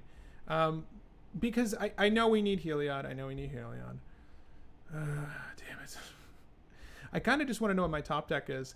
And in all honesty, let's take that a step back. If we're playing this smart, we would use this to look at the top 3 of our library before we begin, because we really need that Urza's Tower. We need our land drop more than anything. This is also a land drop. So, I mean, next turn. But it's going to insist we get our lands from here on out. So if we do this with the top, it makes probably more sense to go with the land tax, play the land tax, play the tome. Yeah, okay. That makes more sense to me. Okay, do that, attack you. Yeah. 1, 2, 3. Okay, cool. Next turn, get our planes. Get our planes. Get our planes. We missed a land drop. It's cool. It's cool. It's going to be okay. I got to shuffle this up. Draw for turn. Urza's mine. Shit, we had 2 of 3. Just right there. Oh, fuck. Okay. We're not gonna backpedal again. We are moving on. Now we should probably go with Heliod. Right? 1, 2, 3, whatever. Leave the white open. Pretend we have something, right? This will put another counter here. Let's use energy to count the counters on Tome of Legends. This is fine. Oh my god, someone's trying to win the game. We can use Ranger Captain of Eos, or we can look at the draw a card. High market, not precisely what we wanted, but we drew it. No, wait, no. Senseis. This is why we have Senseis, okay? We have 2 mana open. We'll look at the top 3. There's nothing we can grab that will be able to cast for free and literally, help this game. But you get where we're going here. We're going to go with the Mana Vault, and then, we'll call it a day on our next turn. If for some reason no one stopped this very obvious line of play, Heliod is also active right now, so keep that in mind. 1, 2, 3, 4, 5. So someone can remove Heliod. We've got the Mother still. We're all good. We're all good. Okay. We did this on top. I'm sorry. We did that on top and drew it with the Tome of Legends. That's what we did. So we actually want the... well, the high market doesn't not make sense. I'll show you why. Okay, so I'll go for high market. And high market's in here because it's a really cool way. You can offer the thing protection, kill the mother, put the counter down because you're gaining life. I don't mind it here. But we'll go ahead and cast to start. We'll cast... We can even have the Merchant Zone, so we can actually make our dreams come true off turn if we want, but we'll go for it now. Mana Vault. Okay, wait. Am I missing anything? Am I missing anything else? I could have done land tax. I know. Mana Vault. We're just going to put 2. We're going to put 2 into that. We've got 1 open. We're down a page counter. We have 1 generic open. Now, why did I do that? Are you batshit, Pat? Are you crazy? No, I'm not crazy. We're going to provide the boy with lifelink. Or girl. I don't know. We're going to put lifelink on this. We'll also sacrifice this. We'll also give this protection. We'll also crack this to give life... Gain life, rather. Put another 1/1 counter. You get where this is going. It came in with a 1/1 counter. It has a 1/1 counter. Did we just do it? This is me throwing all the money, all the magic cards in the air. I think we did it. Was that the best run of Heliod? I don't know, but it was quicker than I've seen any other Heliod win, so I would say that was not bad. We had draw utility online. We did not have a great way to stacks out the board, unfortunately, in hand at any point in that game. Senseis might have helped us get there. I think that the land base can be revised. We could probably take it down to 29 lands and we'd be okay. I also think that the setup is good. Tome of Legends, a little hinky, but if we had to go the distance, Heliod was online, Heliod can swing, Heliod can put more page counters on the tome, so I don't mind it. But I'll tune in with you guys. You had 1 more mana for top now? I think I did. High market is also express way to turn off Devotion. That's also true, if necessary. I actually really like the card in this deck. I don't mind it. And that wasn't even my call. That was all you, Gunblade. All you. But yeah, this works. Fire department right down the street. Enjoy that. I think that I would say that we've improved upon God. There's certainly more ways that we can improve this. I think that we've got... I wouldn't mind Steel Shaper's Gift to get the draw utilities, right? Steel Shaper's Gift is just another tutor that we can utilize here to find sort of Fire and Ice and or a Mask of Memory. I think the Archangel of Thune felt a bad draw when it occurred, but the Sensei's Dividing Top sort of mitigated that issue. We only really want that late game. We have all the things down. We still have 31 creatures to include Heliod when he's active. This is not a bad setup. I would reduce the land count just a little bit more. I'd potentially consider other varying forms of stacks. I mentioned them off the bat. Glow Rider, Vryn Wingmare. But this is fine. This is fine. It did the thing, right? Teferi's Protection I'm a little bit iffy on, but it makes sense with the amount of permanence you're trying to rely on, right? If your creatures have the +1/+1 counters and you phase them out, they come back with a +1/+1 counter, so it all makes sense. Okay.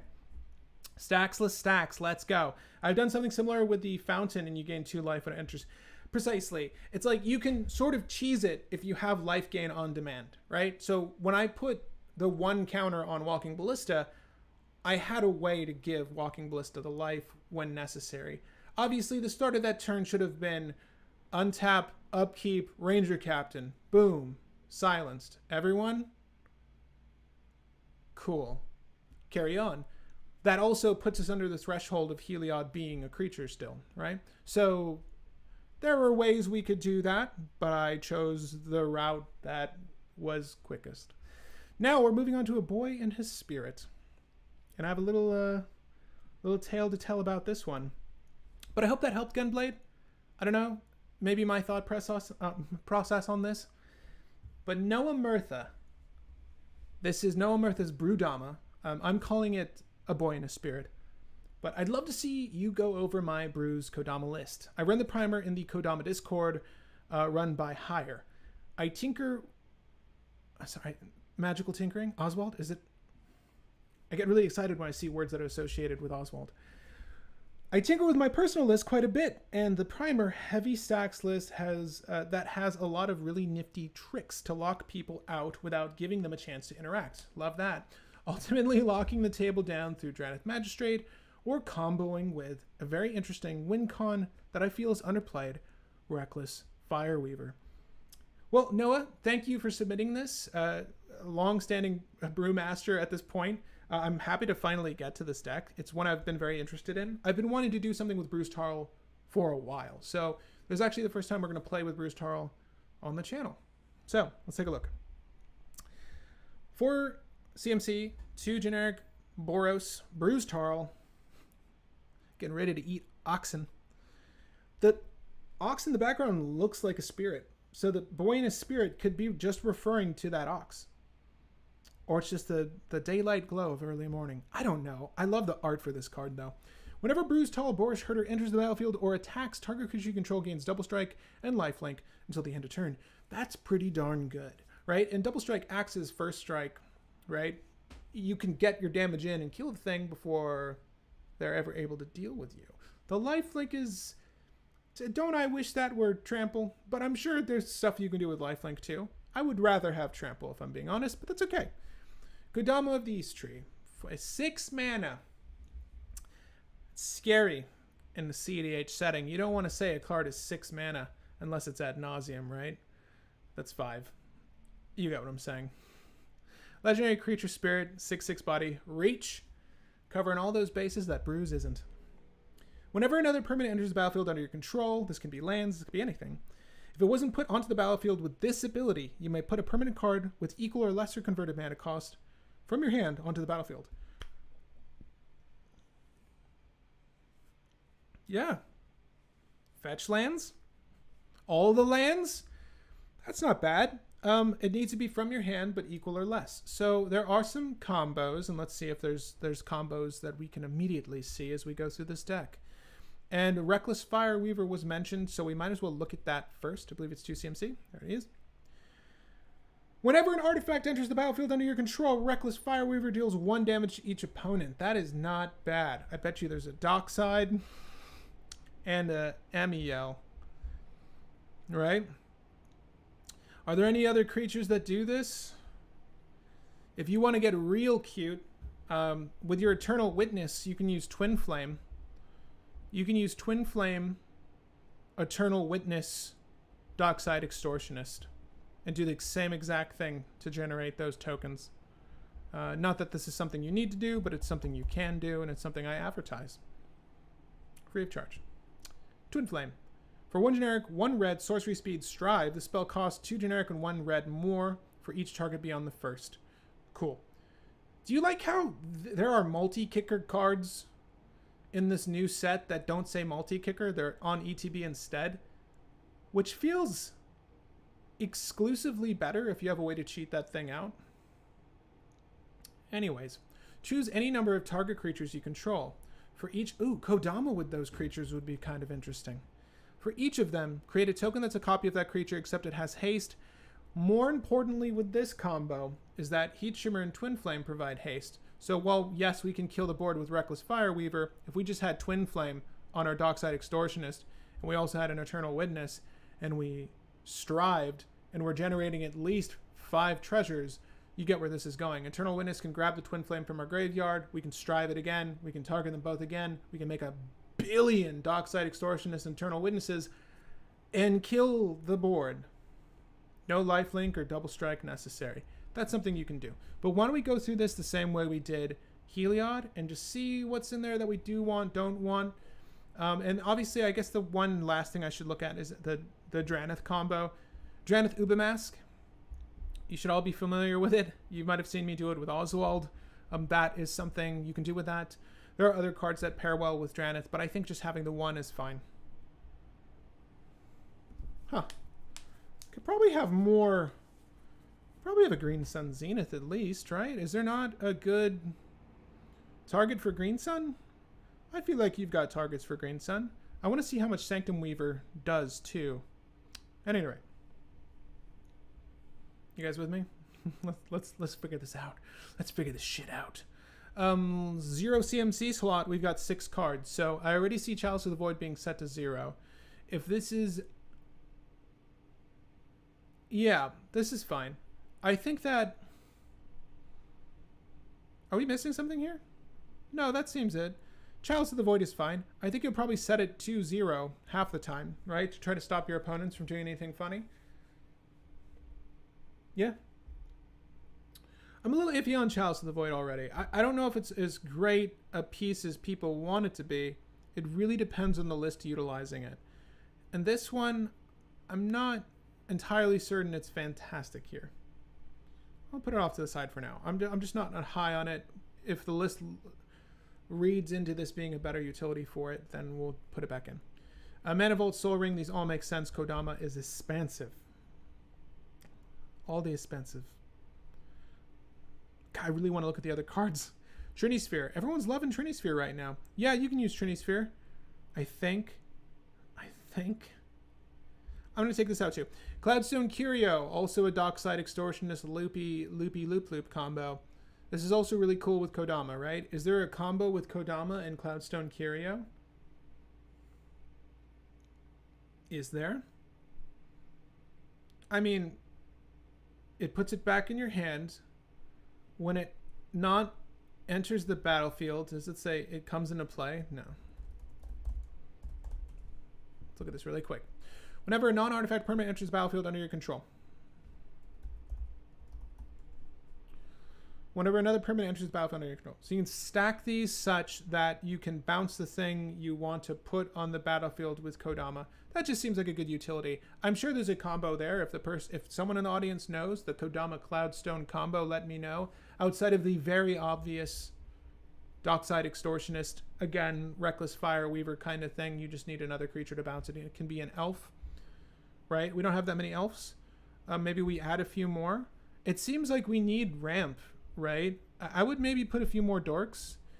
I know it doesn't feel great as our top end's very high too. I guess we're cheating a lot of this stuff with Kodama, right? I don't know. I think they won't make the adversaries more expensive than maybe for CMC just because they won't work when you cheat them out. What's the win con of the deck? I went over it, but it's Reckless Fireweaver. There's various lines with Reckless Fireweaver. I also mentioned a line that we're going to add, which is with Twin Flame. I think doubling a creature would make sense. Can it be a token, by the way? Whenever another permanent enters the battlefield under your control, if I were to make a token copy of a thing with Kodama, does it look at the CMC of that token? Can someone answer that for me? Oh my god.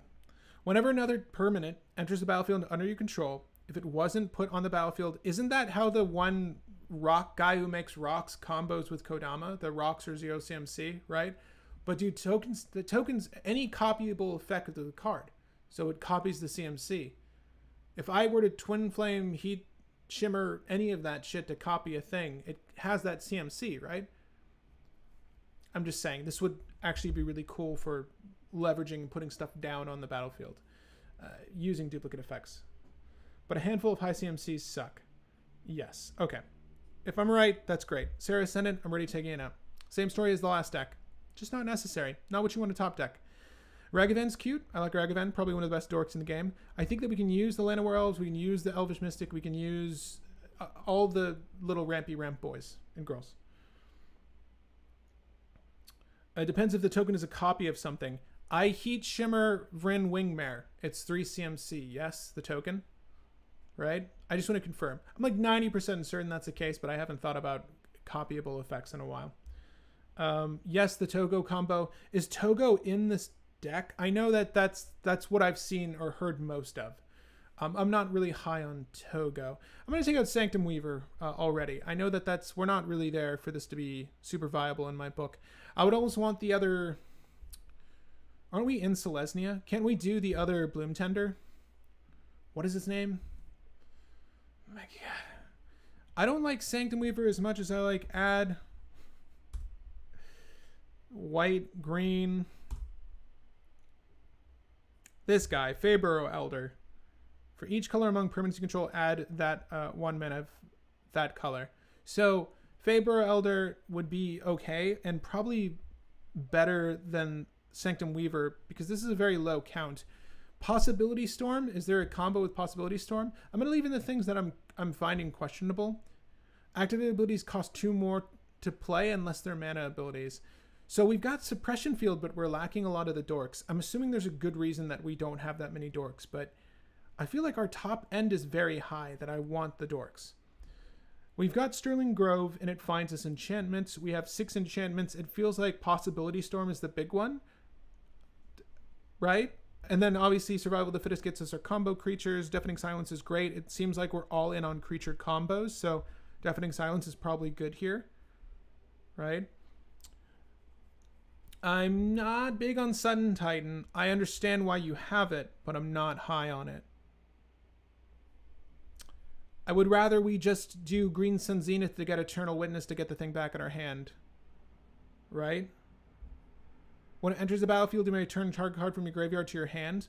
So if Kodama is down, can't I just stack it such that Eternal Witness on top of Kodama, put the thing I wanted back on the field in my hand, Kodama trigger, put the thing on the battlefield? Isn't that 3 or less? Isn't that sort of the same thing as doing Sun Titan, except I can have that on demand if I had Green Sun Zenith? I feel like that's a little bit better. We can prioritize Eternal Witness a little bit more here. I think it's a better recovery piece than we're probably giving it credit for. Excuse me. I'm having a tough time reading this because I've never built for Kodama, so this is entirely new for me. Dryad of the Ilsean Grove is another one of those things. Heat Shimmer, Twin Flame, make exact copies, including CMC. Yeah, those seem kind of good to me, right? Like, if we're trying to pump out a lot of these things, that seems kind of good to me, right? So, like, if I did a Heat Shimmer on Kodama, that's 2 mana. I make a copy of Kodama. Whenever another permanent enters the battlefield under your control, they will see this trigger, right? It will die based off the legendary rule, but it will see this trigger. And then it can let me put down my Woodland Bellower. And then I put down the Woodland Bellower. And then I find my combo card, right? Dockside Extortionist. And lo and behold, I have Cloudstone Curio out or something like that. It feels like a good way to fast track what these cards are trying to do, right? Like, I think Woodland Bellower is predominantly there to get a combo card. Rurik Thar, fine. I'm not sure. That's a very high mana cost. Do we have hold up. Priest Urabrosk. So like Priest of Urabrosk enters the battlefield, add 3 mana to your mana pool. There's like these interesting storm creatures that we can utilize, right? I don't know. When I think of Kodama, it's like I'm getting to do a thing for free. So what is the best thing I can do for free, right? Especially with Cloudstone Curio. You even have the girl that adds mana. She's green, red. It's the, I don't ever remember her name. It's best art though. Burning Tree Emissary and stuff like that. You can sort of cheat that into play. They need to be equivalent cost though. I don't know. I actually like Domri, Anarch of Bolas here quite a bit. It's just really nice to making these creature spells uncounterable, particularly if our creatures are so vital to our strategy. I really like Domri and creature relevant decks, specifically Anarch of Bolas. Only that one. Prowling Serpapard, those are fine. I think that you could probably go for if creatures are super vital and that's what you want to do, you could probably put in a Destiny Spinner and call it a day, right? This covers all your bases here. It'll protect your, it's cheaper, right? But it'll also protect your Possibility Storm, if that's a thing, right? If that's a thing we're trying to do. Bloom Tender's okay. Collector Oof, Dockside Storage Janet, the Manchester, these are all okay. I am iffy on Aethersworn Canonist. I'll tell you why I'm iffy on Aethersworn Canonist. If Emiel is what we're aiming for, then yes, we can bounce Aethersworn Canonist very easily, right? With the Dockside, and we can loop Dockside, whatever, make infinite mana. And then go into finding Reckless Fireweaver. There's probably a different outlet we can leverage, but sure, you can do that. But if Cloudstone Curio is the thing, we're not able to bounce your Aethersworn Canonist with Cloudstone Curio, because it's non-artifact permanent. I do think because we have... It's a 3/3, my lord. Could have given that boy just a little bit more power. Kodama, if Kodama is like a big part of the strategy, then maybe we prioritize something like Bolt Bend in the instant slot. We can use a Ricochet trap in here. We're not too concerned about our life total. We're not using ad nauseum or anything. So we can probably use a few more control utilities and less stacks here, in my opinion. A couple of more dorks. I'm not a fan of Flame Scroll Celebrant. I'm going to take that out now. We can leave the Grand Abolisher. Everyone loves it. I'm just not high on it. Archon of Emeria. Again, these Rule of Law effects, it's interesting.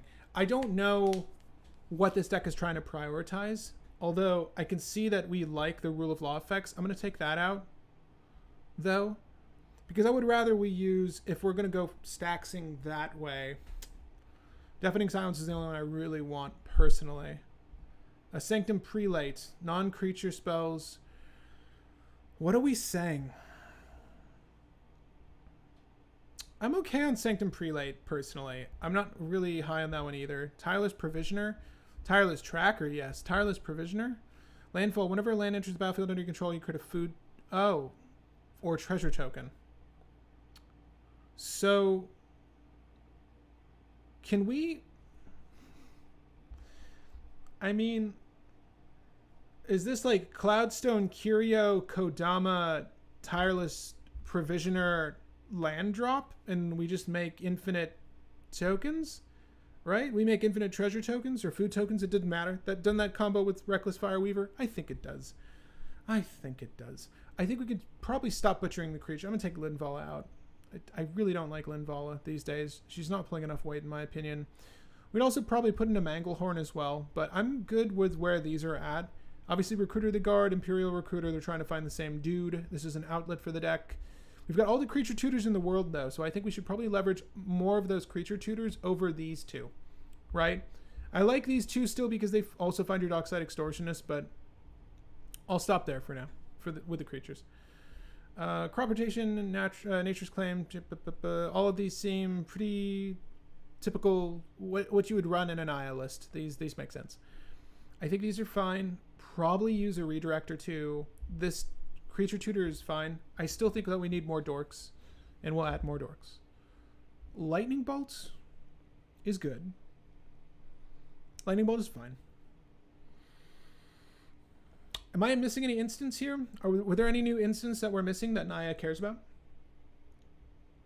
Burning Tree, Elvish Visionary with Cloudstone, draw your deck, right? Scoot Swarm is and Tireless Tracker is also a thing. What about Baby Xenagos for mana? Baby Xenagos? You could. Yeah. Xenagos makes mana based off of the creatures you have on the field, right? Something like that. This is Baby Xenagos. This is a card I used in Ward. It's actually quite good there when you're storming. Here, are we really storming? I want to see how this deck plays out. Do we have... Did we have Enlightened Tutor? We had Enlightened Tutor. Someone said signal the clans. You could. You could signal the clans. I think I'm good removing things for now. We need to add 10 cards. So let's just consider what we can add. Chaos Warp is fine. I do think that if Kodama is the thing we're going for... If Kodama is the thing we're going for... I actually do like Domri here. Call me crazy. So what's important about Domri is that it's ramp and it's also creature spells you can't cast that you cast this turn can't be countered. Like any creature from here on out can't be countered. It's actually a really good +1. Very overlooked, very neglected. I think it's actually good here. Think being the operative word. So I'm going to put Domri in. I love Domri. Anytime I put Domri in a deck, I'll do it. That's fine. Someone was mentioning Path to Exile. Do we have Swords to Plowshare in here? We should probably add Swords first. There, it's there. Okay, so Path to Exile is fine. I would probably include Path. Why I like Lightning Bolt here, and I think it's sort of replacing Path to Exile, is that it's also a good way to ping some of the more prevalent planeswalkers you see. So it's not bad, whereas Path only has a singular target. There's that redirect trap. It's Ricochet Trap. We're going to add Ricochet Trap. I think Ricochet Trap is kind of an essential, excuse me. I like it quite a bit. I like all the redirects personally. Like I would even put in Bolt Bend. Like if Kodama was enough of it was a meaningful card for me. Hell, even Bruse Tarl is a 4/3 with Domri Anarch of Bolas out. Then you could use Bolt Bend and you have another like meaningful redirect. Do we have Fork? Do we have Reverberate? I would at least add Fork because it's a good way to steal someone else's tutor. I will add Green Sun Zenith. I think that Green Sun's Zenith is kind of a must. Like if you have at least 2 targets, and we've got a lot of targets in here, I think Manglehorn is a very good utility for you if you want to stop other players from storming. And I actually like it a little bit more than Reclamation Sage. So I'm not going to cut the Rec Sage right now. And yes, you can put Rec Sage back in. It makes sense. It still makes sense. There's sometimes enchantments you would want to hit. So far as other tutors are concerned, we had Finale of Devastation, right? We had Finale of Devastation. We could probably use... If finding it is that important, I think Sylvan Tutor can work for you. If finding your creature combo cards is that important, I think Sylvan Tutor can be used here. I would also want to just look over the draw utilities again. I don't remember there being that many draw utilities for the list, but it would be good if someone was mentioning a creature that enters the battlefield and draws. That makes sense to me. I don't know if we have Heroic Intervention, but we do have both the Veils, right? We have, we don't have both the Veils. Like avoid Fate a little bit more. And then we can do Heroic Intervention's unique in its effect and its scope. Permanents you control gain hexproof and indestructible until the end of turn, right? That's actually quite good. I think that's better than a Teferi's Protection, which I don't see. We can add Heroic. Again, I do want to add those dorks though. So I think we needed Llanowar elves, right? We needed the Arbor elf. We needed Mystic. What is the Elvish Mystic? Elvish Mystic, right? Mystic. And I think that we had the one that taps for white, Avacyn's Pilgrim, right? There's a new one. It's for Jund. Okay, never mind. Cindervines is fine. Vines of Vastwood is unique in effect. Something that draws like Elvish Visionary. Yeah, did you make the suggestion? Jeff Wren made the Elvish Visionary suggestion a second ago. I think that if we're leveraging things that cheat things on the battlefield and trying to go for our Cloudstone Curio, maybe those make sense, right? Autumn's Veil is fine. It's missing from the list, but I'm not sure it's entirely necessary. Autumn's Veil. Let me look at Autumn's Veil really quick. So it depends on what we're trying to negate or get out of the way. Spells you control can't be countered. Blue or black spells. Yeah, okay. If we've resolved Kodama, we're not really casting spells, right? We're trying to cheese the thing onto the battlefield. So I was thinking like an Avoid Fate would be better at stopping the things from destroying the thing before you do the bounce. Like that logically made more sense, but I don't know how this deck entirely operates. So we'll see. We'll see right now. Get the Bop is in. Bop is in. Let's play test it. Play test it. See what happens. Is this a good starting hand? The best. Thank God we drew another land. Okay, so we're going to go ahead. Bloodstained Mire. We're going to go and grab... I didn't really look at our curve. It seems like we're equal on red and white, but my hand is displaying more red. We can use Mox Diamond, obviously, for the white later. But we'll go for the... on the fetch land, we had a... We'll do Taiga. Taiga. Or do a Taiga. Okay, it happened. We're there. Done. Worldly Tutor. Probably hold the Worldly Tutor to get our Dockside Extortionist, right? Am I right or am I right? Am I right, people? Okay, we can also just hold to do the Lightning Bolt, hold to do the Pyroblast. Like, we're not in a bad spot. But we will do this for the Worldly Tutor. Did I draw a card? 1, 2, 3. Yeah, I did. It was the extra land. Let's just pretend that we're there. We're making 4 treasures, 5 treasures. How generous should we be? How generous? You tell me. How generous should we be? We'll do this. Ooh, oh god. Emiel's way bigger than that, right? I can't find Emiel with this. Nuh-uh. No way. No way, sir. I think the way that this is going to shake out, we'll do this. We'll float 2 generic, and I'll tap here for the red. And we'll make 5 treasures, right? Is that the Pretenzi fun time? Is that what we're saying? Sure. Sure. Kodama doesn't really make sense to me right now with this hand, right? Even if I put it down, the 2 generic and whatever, I keep a treasure. I would keep a treasure and I have 2 mana open. We got Bruse, the Bruse boy. 4 is generous enough. Fine, we'll say 4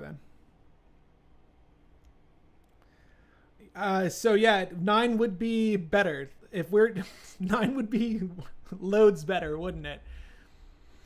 Let's just say 4. And I'll put down Kodama. Whatever. Okay. Pass. Oh my god, Rurik Thar.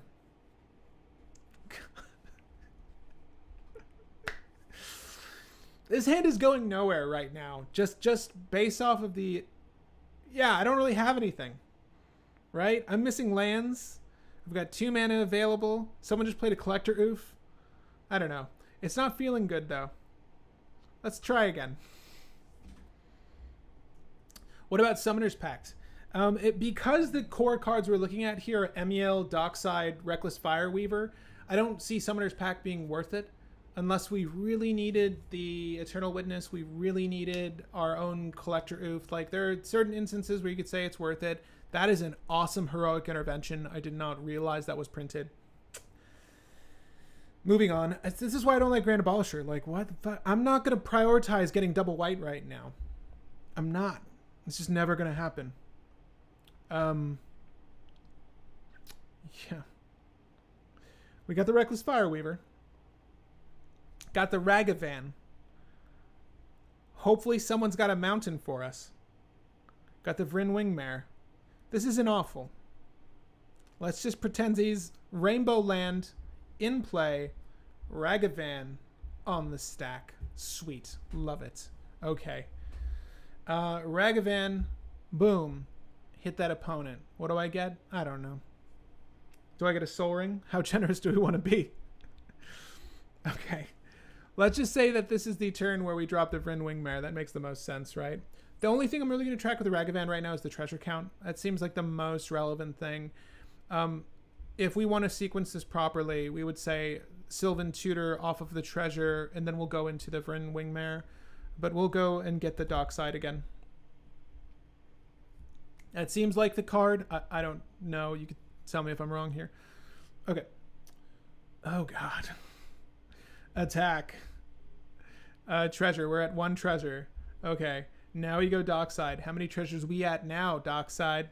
This is going to symbolize generic right here. Right? So we're 1 generic floating. We lose some life. It's okay. Let's just say turn 3. That 6 treasures is very probable. Okay? Very probable. So we're there. We did that. It happened. Should we have put down Reckless Fireweaver first? We couldn't, okay? We couldn't. I'm sorry. I wanted to. We couldn't. I do want to play Kodama Mama, though. I really do. So we'll do this 1. We'll go down 5. Cool. Okay. Got it. Sweet. Kodama on the battlefield. Reckless Fireweaver, right? With our leftover mana. Thalia. People hate their life. This is the setup. This is the game. This is where we're at. Okay. Something really good utility off the top. Chord of Calling. Chord of Calling off the top. Nope. Okay. We need a thing to find unicorns. Do we have a utility to find unicorns? We're there. We're almost there. We're really close. Oh, I wanted to add Twin Flame. I really do think that makes sense. Okay, so we're going to add a Recruiter of the Guard. Whatever. I'm not even sure what creatures we really want right now. I did not mean to click you, Bloom Tender. I did not mean to click you. Okay, so I don't know what to tell you folks. One Whenever a land enters the battlefield under your control. That would be good. If we had lands. Toski we can grab. Oh my god, Toski. Toski, right? I can't put it on the battlefield, though.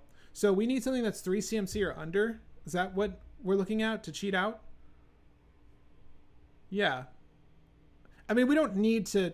This doesn't need to synergy with Kodama right now. Okay, like, it's not essential it synergies with Kodama, but I do kind of want it to work with Kodama. Oh my god, Eternal Witness. Is you... No, yeah, you it's under the mark, right? Okay, cool. Ephemerate for ETBs. Yeah, that would be kind of sweet. I agree with you. Sure. We'll go for Eternal Witness here, right? And then so here's how the triggers work. We're gonna stack recruiters over top of Kodamas, and then whenever another, if it was put on the battlefield with this ability, you may put a permanent card Igor Lesser. Okay, cool. Bam. Sylvan Tutor back to hand. Love it. This is how you win games. We'll swing. We'll make a treasure. It was blocked. Was it blocked? Do I need to do damage? It wasn't blocked. We make a treasure. Everyone suffers 1 damage. Moving on. We don't have the mana to cast this because of our own stacks. Shh, it's okay. It's okay. Shuffle, shuffle. Carry on. Okay. Sylvan, it's happening. We're gonna do this. We're gonna lose some life. Sylvan Tutor. We're getting there very slowly. I want to make a few revisements. I'm going to chat with you. There's Thalia's Lancers to fetch Legends, but that's kind of deep. I don't think that fetching Legends is really super important right now. I do want to cut a few things and renegotiate how this is operating right now. So I'm going to turn to you. I talk a lot on these. It's time for you to talk with your keyboards. What is this deck missing? What do you want to see? Hit me up. This is for Noah Murtha. This is for all the Kodamas, all the Bruse Tarls. What is this deck missing? It's an odd strategy. I think we have all the relevant creature tutors. I think, other than Signal the Clan, someone mentioned that they would just give you the thing you don't want, or rather, luck will. Luck will give you the thing you don't want.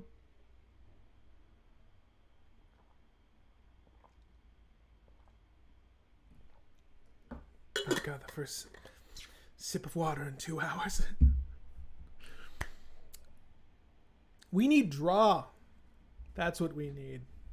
We need draw. We need draw pretty bad. You're saying natural order, Ruben. You want a natural order. It has no rhythm. It never practiced with a metronome. It feels that way. It's odd having these. It's odd having the stacks against my interaction and protection package. Albeit this is not the original composition. We've changed 10 cards around, but I can say that much is true.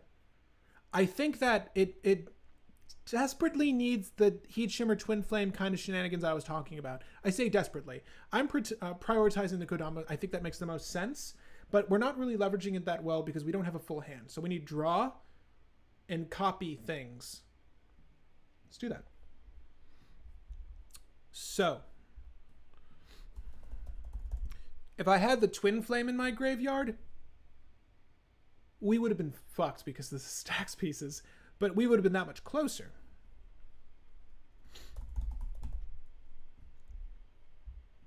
Dual Caster Mage is good.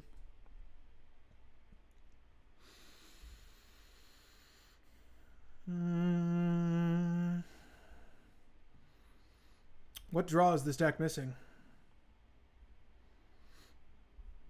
You'd be surprised. Naya doesn't have that much so far as draw is concerned. So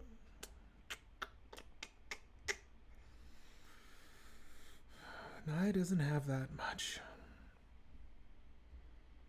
Man, I gotta tell you.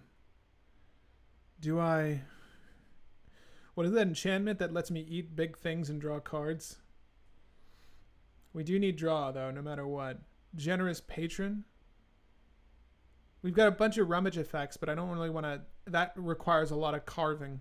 We need to carve a lot of stuff out of this deck if we do that.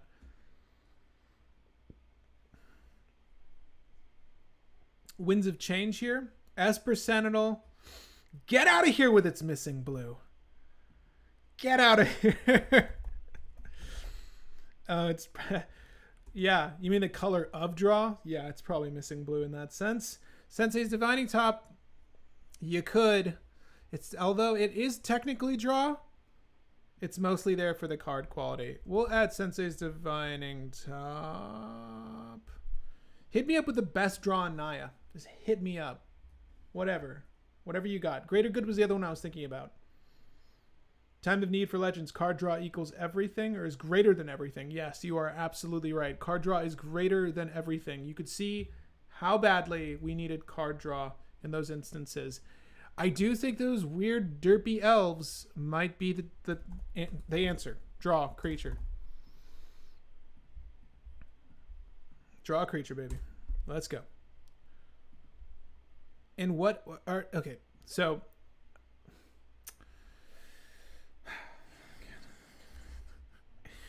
Elvish Visionary. I just... A 2-for-1 is just not good enough in my book. Is there nothing that synergies well with what we're trying to do here? Come on, people. Humble Defector? Sure. Mishra's Urza's Bauble? God, oh God, that feels awful. Bergy Horn. Bergy Horn. Bergy Horn is interesting. You generate some mana that way. Gets past our own stacks. You are correct. Man, draw a card if the power 6 or greater. Should we just turn to Galanera and Kodama instead?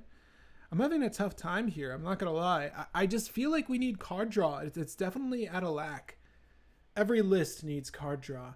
But Naya, these colors really suffer, especially if you're on you're determined for a very specific package. You have to omit certain value cards that another list could utilize. Like Gruul with Ward, we have all the rummage effects. So it's naturally baked into the list. Like we're going to have a positive hand. Right? But here it's like we're trying to rely on a very specific strategy, and it's requiring a lot of our 99. So I'm having a tough time trying to figure where we can add the draw. Obviously, you know, if we had the natural order, then we could get our Oran Frostfang. So maybe that makes sense. That's really the big play off of natural order.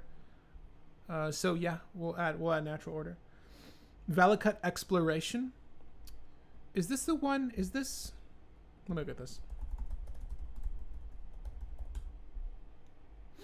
Whenever a land enters the battlefield under your control, exile the top card of your library. Blah, blah, blah, blah.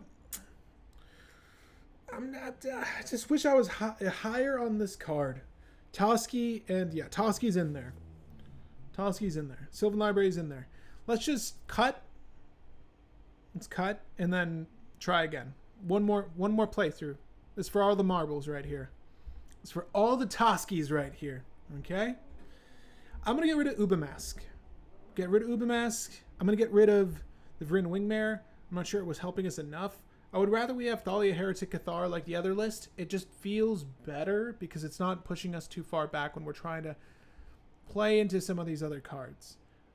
Obviously, there's something there with Possibility Storm, and I hope to see what it is. I don't think we have any activated abilities that aren't... I mean, I think that Suppression Field can probably go. It's just not doing enough, in much the same way that Linvala isn't doing enough for me. Fuck Grand Abolisher. You heard me say it. Fuck Grand Abolisher. Stop playing that card. Okay. And no offense, Noah. You can keep playing that card. Me personally, I'm not going to play that card. Did I say we can cut the lands? Nope. Need those lands. There's 29. We probably cut one more instant. And or one of these things. Tireless Provisioner. It feels like a combo card. I feel like it just needs to stay. Okay, Adversary, you said it. Hardwood Storyteller does draw. Turntimber Symbiosis. Ooh. Is Turntimber Symbiosis not in here? I don't think it is. That's okay. Another day, friends, for the Symbiosis. Okay, so this is right where it kind of needs to be. I'm going to get rid of one more thing. And I want to do it at random, but we're going to get rid of... All these are really good. Who's hitting our... No, we'll get rid of the Heroic Intervention. It will probably find its way back in the list. It makes sense.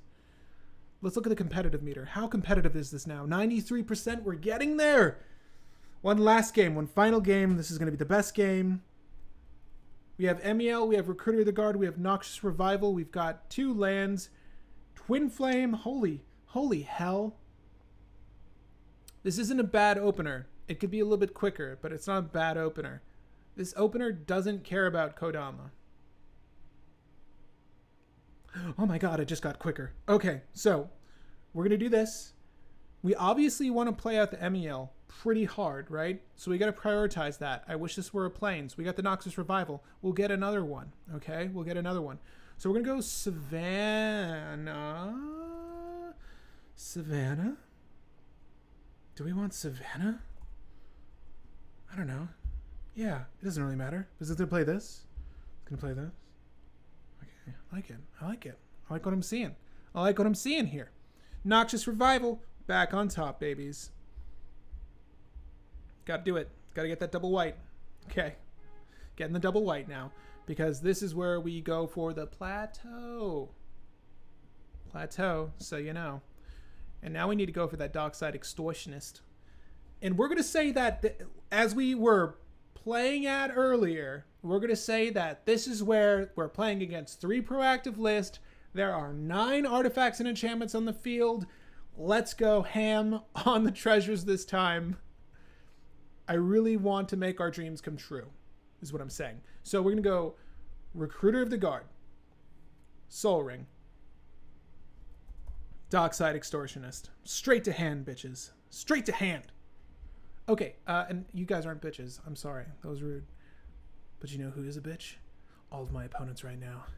They're going, ooh, I'm just goozling. I'm just guzzling down their treasures. Guzzling down their artifacts and enchantments. How many did I say? 9? We're doing 9. What do we need 9? We need, God, you need so much. We need, MEL is 4 plus 3. Is 9 literally the magic number? It's 9. Here's the thing. If this didn't work, we have the Twin Flame, right? Logic with me. If we were making, let's just be less generous. If we were making 6 on turn 2, which is pretty good, you would do 2, right? You would make 4. Does this get us there? No, we're still under threshold. It needs to be the 9, and you'll see why. Let's do it. Let's pull it home. This one's for you, Noah. We're going to go down 4. Going down 4. Bouncing the boy for 3. Got 2 treasures left. Oh my god, we have generic mana floating. Oh, I was being generous and I didn't need to be. You're playing against a Turbo Godo deck who just had Godo countered and has 6 rocks already. Thank you, Ruben. Thank you, Ruben, for setting the stage for us. But we had the treasures available. Here's what happens, though. We'll use the 2 generic on MEL instead. We have 2 treasures available. This is all kosher. This all works. We're going to go Dockside Extortionist. So long as you're making 6 treasures, you are able to do this infinitely. Now, what do you do now? Recruiter of the Guard? Okay. Don't go too crazy, Pat. They're like, oh, let's see the outlet. You're like, okay, I'll show you the outlet. Reckless Fireweaver. Dudes like Force of Will. Does Force of Will is anything, right? Let me look. We got time. Yeah, look at you. You dirty, sick blue player. You counter my shit? Fine. Bounce it.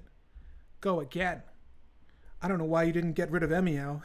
You should have got rid of the MEL. Eternal Witness. I'm going to show you the true combo of this deck. I'll put Reckless Fireweaver back in my hand, but I will strive. Dockside Extortionist, Eternal Witness.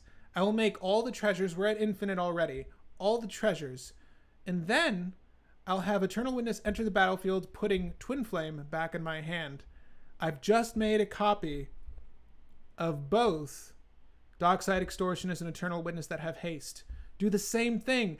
I keep going to town. I keep visiting those Docksides. I keep visiting those witnesses. And you know what I heard from them? My opponents died this turn.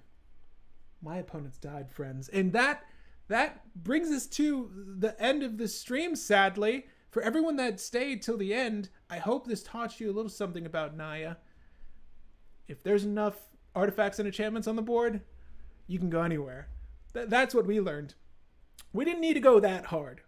With the Mana Vault mana, we could have gone 2 less on the treasure count. So we could have had 7 to start, and we would have been fine, which is still a lot on turn 2. But it happens, and it happened in that Goldfish game. But guys, Noah in particular, I hope that kind of helps or reassesses what we can do with Kodama. I do think the underutilized strategy here would be to use copy effects. And, you know, there's things that copy creatures outside of Twin Flame Heat Shimmer, and I only utilize Twin Flame here, but there are other ways to replicate creatures, get the CMCs, use those CMCs to drop the things. We never got to the point where I was actually doing that, and I was keeping hands that rushed that stuff out very quickly. What was odd is that even though I put all the dorks in, I don't think we ever saw an additional dork. I don't think we ever saw a dork. We got there, though, with fast mana. Oddly enough, I almost feel like there's not enough draw for this to really go heavy-handed, but you could play this a little bit greedier and it might be better, right? Was what I was witnessing there. You're obviously the master on this, though, so I'm still trying to navigate what we want to do here. MEL is sort of an age-old thing, and MEL with Dockside is a beautiful thing. Very simple to do, very easy to execute on. But guys, I hope you enjoyed this one. I'm going to tune in with you all as we close this one out. But as I do with all these videos, I like to thank our Patreon community for helping to make this happen. And of course, I like to thank our newly appointed members to the YouTube channel. Guys, if you haven't joined the YouTube membership program and you want to suggest our next cold brew, I'm going to go ahead after every single Brewmaster segment, put out a notice for what you want to see on the next cold brew, and then we're going to set up a poll to discuss those cards. But for this first go round, I'm just going to set up a poll for us, and we can all vote on what we want to see. I'll have a determining vote in these if there's a tie, but I'm very excited to move forward with this game plan, getting to see decks that we all want to see, getting to work on lists that we all want to work on. But guys, thank you for tuning in every week to view these live streams, come in for the gameplay segments, and I'm just excited to do more of them.